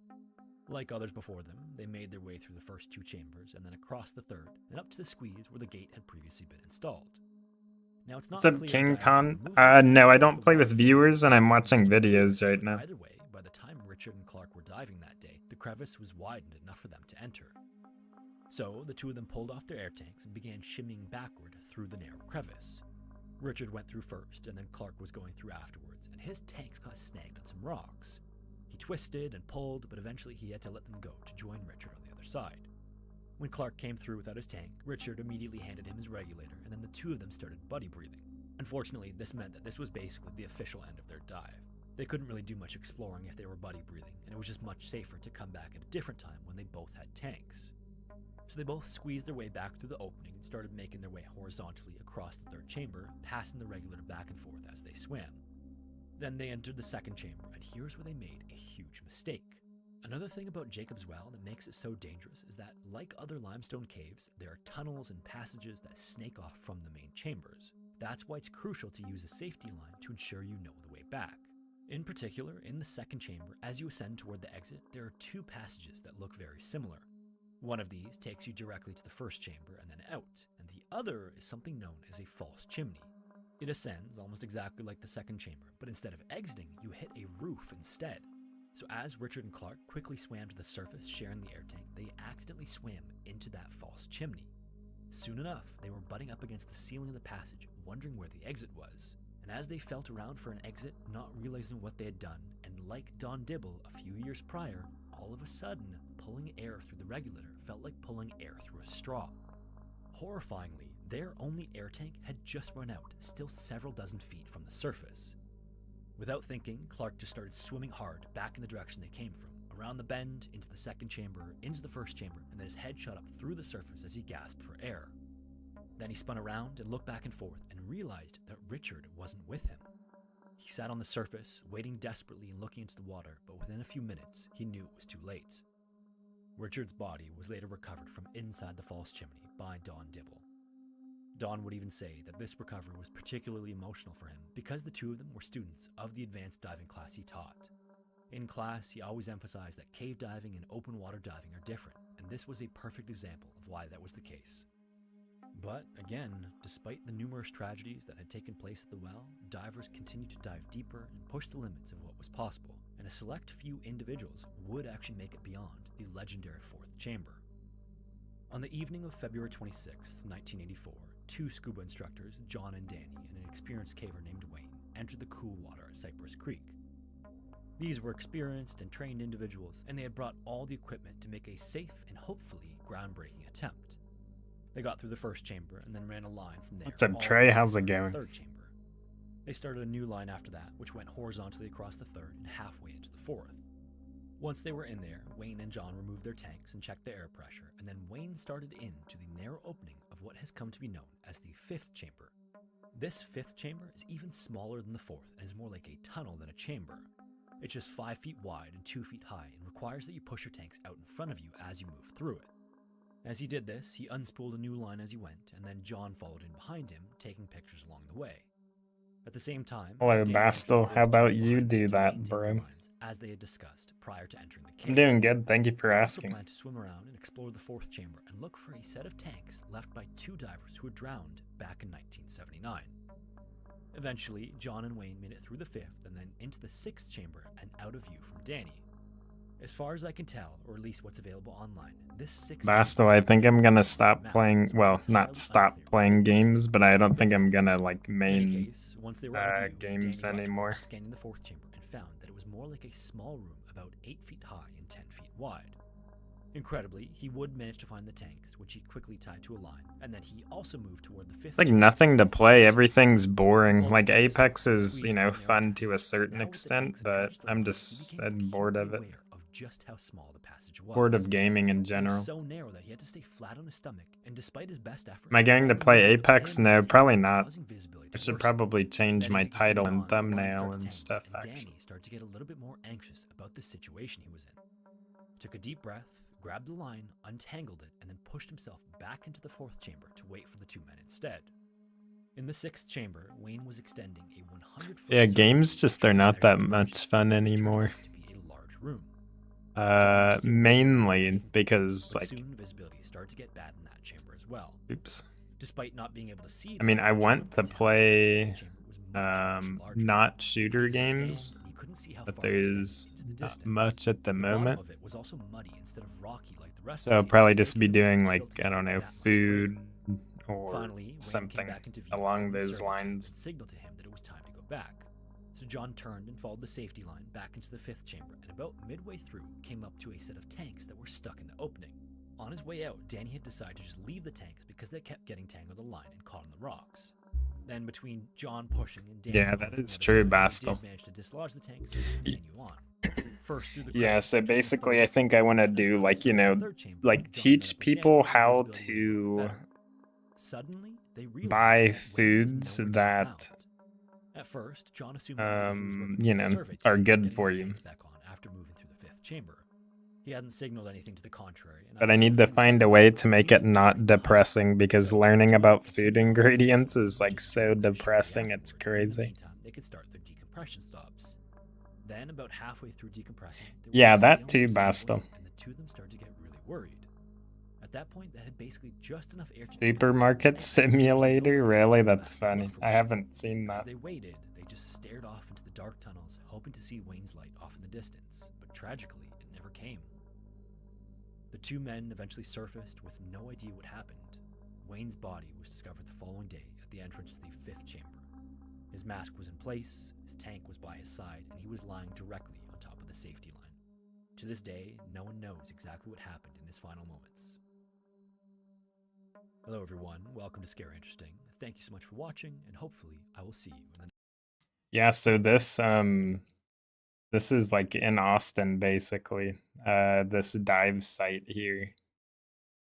It's apparently like the most dangerous in the world.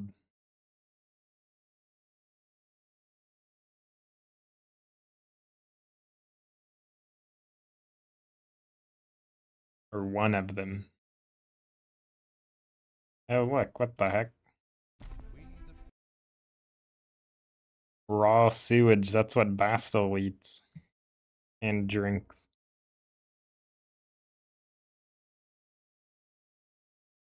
Oh, I know that you like food as well, so. Everything happens so fast that it's hard to focus on what you need to do. And who doesn't like food, honestly? See, that's the other thing too, is like gaming is so limited on like what you can really do, you know, and how many people are interested in it, etc. You know, food, literally everyone's interested in food. You know, most people are interested in some form of food content. You know, they're more likely to want to watch that over gaming if they're not interested in gaming, etc. You know, It isn't just about a boat sinking. It's way worse than that. It's about one of the worst things you can imagine happening once you hit the water. As always, viewer discretion is advised. Rivers to flush waste through underground passage. London was hit by. In the summer of 1858, London was hit by something known as the Big Stink. It was the particularly Big hot that Stink. summer, and the Thames, which is the large river which runs through London, was essentially an open sewer. Now, London did already have a sewage system that covered and redirected several rivers to flush waste through underground passageways, but these still just emptied directly into the Thames. Even worse, by 1858, this system was in need of a serious overhaul. This meant that gas was often leaked, especially on hot You days. can't Even drag when him. the waste away from where people lived and worked, it was still dumped into the Thames, where it would just pile up on shore. On hot days, Should the I? smell What's would your be hitting favorite the item very from air. In Taco fact, Bell? Michael Faraday, And one of the most then I'll look influential at the scientists in town, ingredients and once then wrote ruin in it for quotes, you. And then if you eat it, "Feculence it's rolled up into copium. clouds so dense that they were visible at the surface." End quote. And unfortunately, that summer it was hot every day. This was also before germ theory. I used to like the freaking potato grillers, the XL steak burritos. Those were so good. That many outbreaks of cholera and other diseases that plague the city must be linked to the stench from the waste problem. The fake empanada? Wait, I actually seen that recently. I want to look that up. Let's see. Taco Bell empan.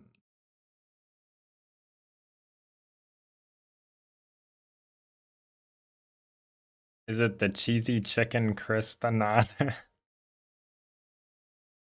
Oh my god. Bro, you already know this thing looks so good, it's crazy. There ain't even a picture on here. Oh, wait, here. Yeah, let's see what's in here. Wait, what?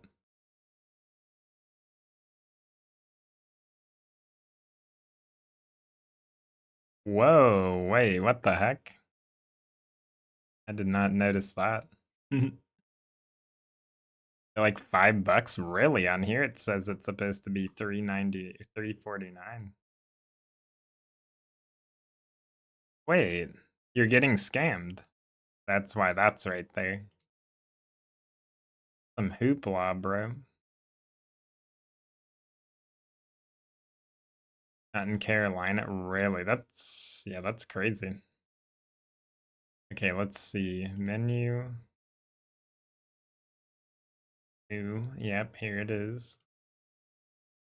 Oh, bro, I used to always get the cheesy gorditas too, dude. They're so good. I need to learn how to make those homemade.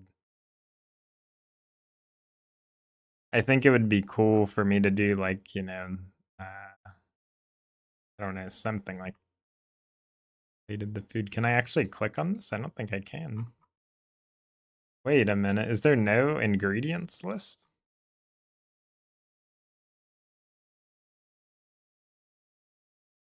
Spicy ranch and it's vegan, so healthy. You know the word, dude, I feel so bad because like vegan, like everything that is derived from petroleum or fossil fuels can be considered vegan, even though it hurts animals more than, actual like proper care of an animal and then you eat it.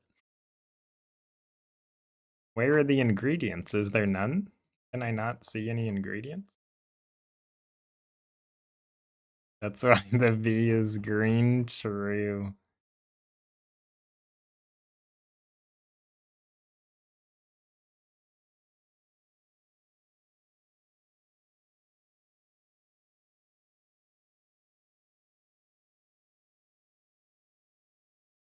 Bro, this is freaking disgusting reading this. Holy crap. Ingredient statements.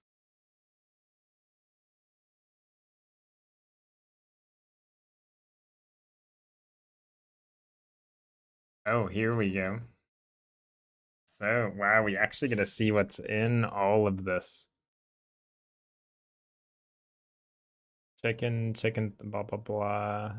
Cornstarch, tomato powder, blah, blah, blah. Autolyze yeast extract, spices. So, it's so funny to me because they have this in giant, freaking enormous ingredients list, but under spices, they can't tell you what spices are in there.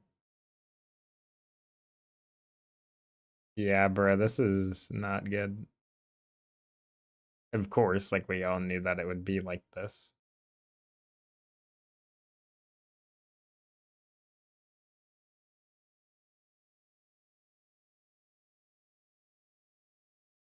Yeah, wow.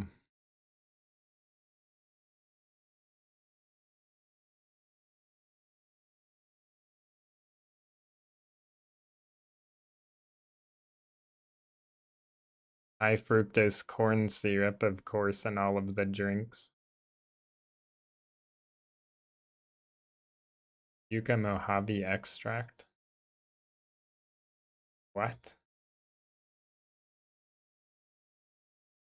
So random. Wow, dragon fruit freeze with dragon fruit syrup.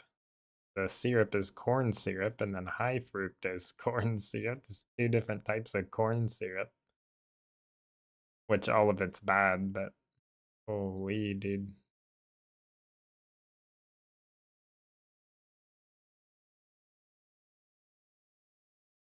I went to find the best ingredient.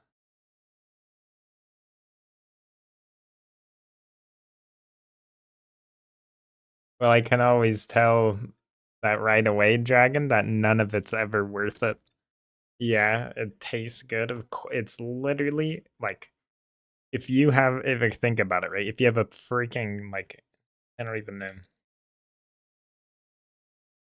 Uh, like a mouse is designed to be a pointer object on a computer, right? Not surprising. Same with this because it's engineered to be that way. But I do want to do food reviews or something along those lines. But yeah. That's the channel name is Death Food. That's actually such a good idea though, not even gonna lie.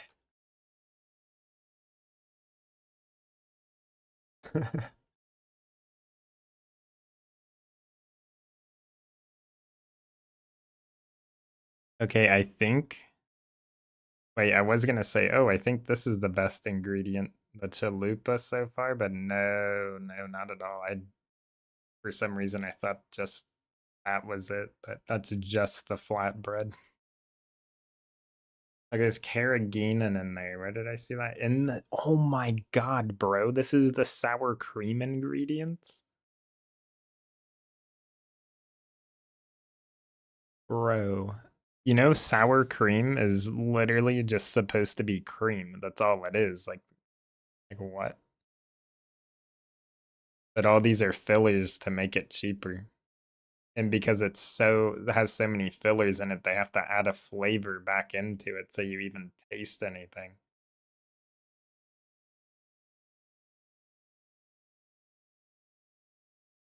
Also, fresh tomatoes. What does that even mean? Fresh iceberg lettuce. Okay, they're probably GMO'd. Everything in here is probably GMO. There's no way that they use anything unless it's for the sake of marketing and that just so they can slap a like, oh, this is chicken. Oh, this real cheese, you know.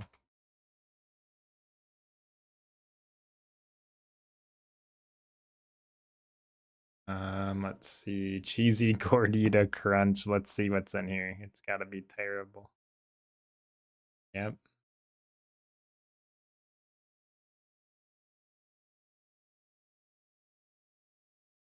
But yeah, it's really crazy. Wait, cheddar cheese.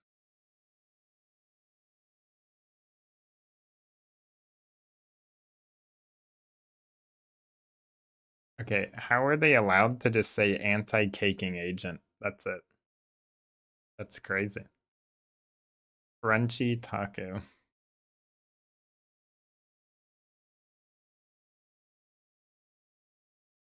See, the weird thing to think about too is all of these additives, they're in there, of course, but then what do they turn into or what happens to them once you heat them up and like cook them? You know what I mean? Who freaking knows at that point? No. No, are you serious, bro? The freaking Doritos Locos Taco is just red 40. That's crazy. They could have just used paprika and turmeric.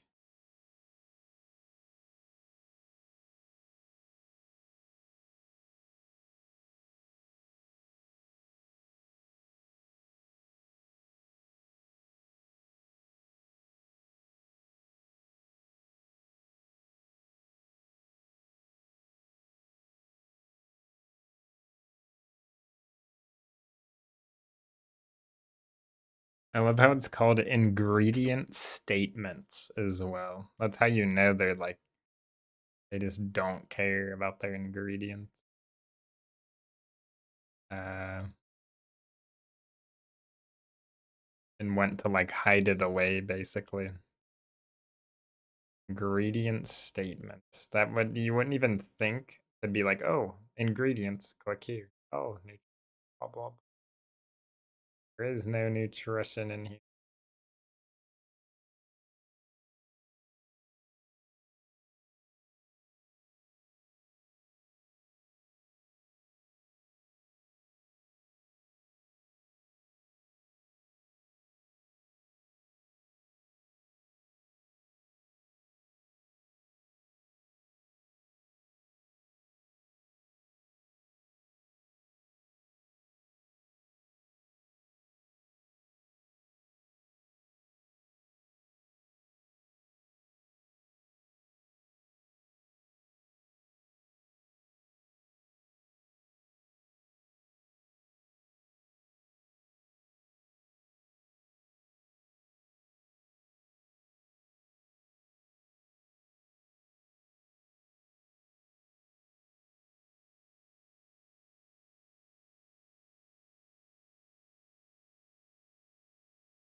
Oh wow, yeah, that's crazy.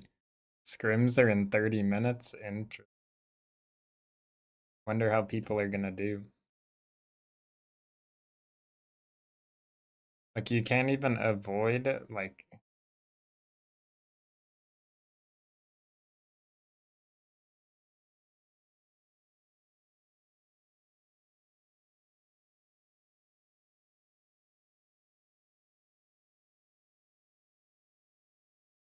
when am I playing? What's up, Carzon? I'm not playing anymore actually right now. I'm just chilling. I should change my thing though. Last.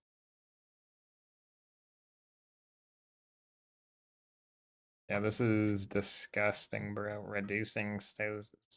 Can't even freaking say it right. Reducing sodium since 2008. Wait, what? Oh yeah, where possible, they say.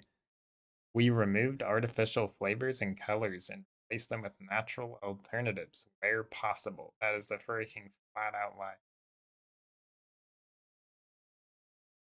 We removed artificial trans fat and high fructose corn syrup. They're still using high fructose corn syrup in their ingredients. Like they literally just lying right.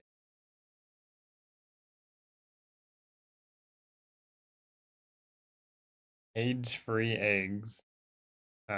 Cage-free is marketing. They can just be in, a giant cage inside as long as they're like technically they're just like not in a cage, but they can like be in a giant warehouse, you know what I mean?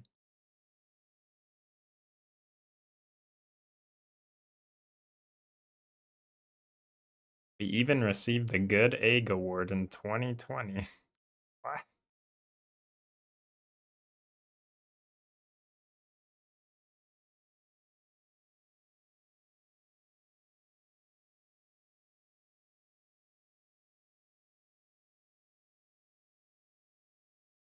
Bro, these people are freaking like aliens. Look how this is written. We have been committed to sourcing chicken raised without antibiotics. Antibiotics important to human medicine since 2017. We are working to reduce antibiotics important to human medicine in our beef supply. Human medicine. Why is it said like that?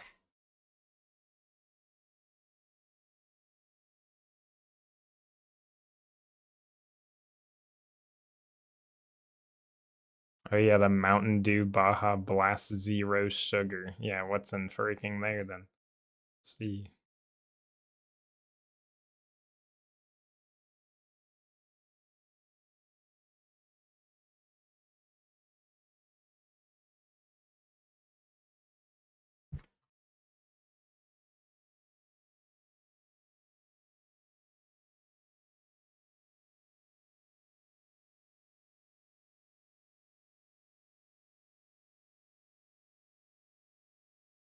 Okay, there's obviously dyes and also high fructose corn syrup again.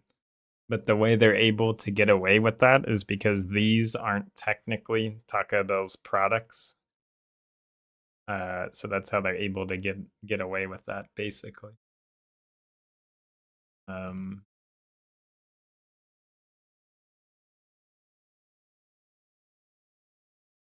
What did they say? Okay, so if this has, okay, so these are the normal Baja Blasts. Okay, where's the other one? Wow, you can't even say what's in your ice, bro? That's kind of weird. Oh, water? We can't say what's in there either? Why is that? Because it has additives to even reduce the usage of water? That's crazy.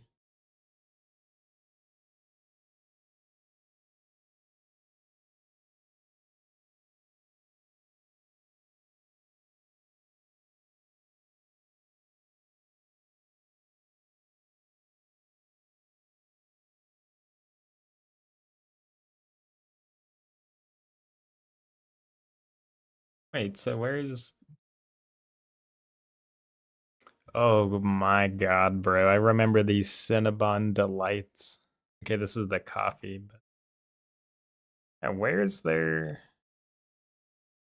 Weird, they don't even have that on there. Wait, really, Dragon? That's sick. It's really cool. Years for an overhaul, but up until then had been put off due to cost. But finally, the big stink made officials realize the urgency of the problem. Afterward, a plan was made to divert the waste away from central and west London, where much of the royal family and nobility lived. In London as well, the prevailing winds blow from west to east, so if engineers could control the flow of waste and pump it out in the east, they could limit the smell to just that end of the city. This would also mean it was closer to where the Thames met the sea, which was the natural outflow area anyway. So next, a series of elaborate pumping stations were built to shift the rivers of excrement farther east. One of the more visually stunning of these was called the Crossness Pumping Station, and inside was a series of gigantic pumps that moved waste from the sewers below into a massive reservoir. Then, when the tide started to go out, that wastewater would be released into the river and carried away to the North Sea. Or at least, that was the plan. Often, it still just hung around in the river, making East London an unpleasant place to be. This was partially due to the sheer volume that was pumped through. Like, for example, on September 3rd, 1878, Crossness released 31.7 million gallons of untreated human waste into the River Thames. That same day, William Alexander Law was working as a steward on a ferry known as the Princess Alice. The Princess Alice was an impressive ship at 220 feet long and weighing 432 tons. It was licensed to carry as many as 936 passengers if the water was smooth, and regularly had nearly that many on board. William's job was to look after passengers and to ensure the catering ran smoothly on board, and the shifts he worked varied. This is because the Princess Alice could run any time from early in the morning all the way to what were known as moonlight trips, which ran late into the evening. That day, he was on a trip from an area known as Swan Pier near the London Bridge to Sheerness, which is right at the mouth of the Thames, and then back again. Now, in addition to these varied trips, in the late 1800s, the tickets that passengers could buy gave them access to any London steamboat, and so it was common to get on and off at different stops all day, kind of like a modern-day bus transfer. This also meant it was difficult to know exactly how many people were on board at any time. In addition, in 1878, the Thames was actually busier than it is now. The river had fewer bridges to cross back and forth otherwise, so people used the waterways to get around instead. Until 1850, the most common way was in a rowboat taxi, but by the later 1870s, these had all but disappeared and were replaced by steamships like the Princess Alice. Then, in addition to the passenger vessels, there were also lots of merchant ships. In 1870, the British Empire was at its peak, and so the London docks were the busiest in the world, able to handle as many as 500 ships at a time. Then, on top of just being a method of transportation, these ferries were often kind of like short cruises. People would get all dressed up in new coats and hats, and then they would enjoy the live music, saloons, and bars as they made their way from place to place. I'm going to end my YouTube streams because I don't feel like changing my title and thumbnail again, and I'm not going to be playing Apex. Might as well end it. If you guys want to watch, I will be on Twitch. The Reverend had taken his son and daughter out for the day to see the gardens. As they set off from the pier, it got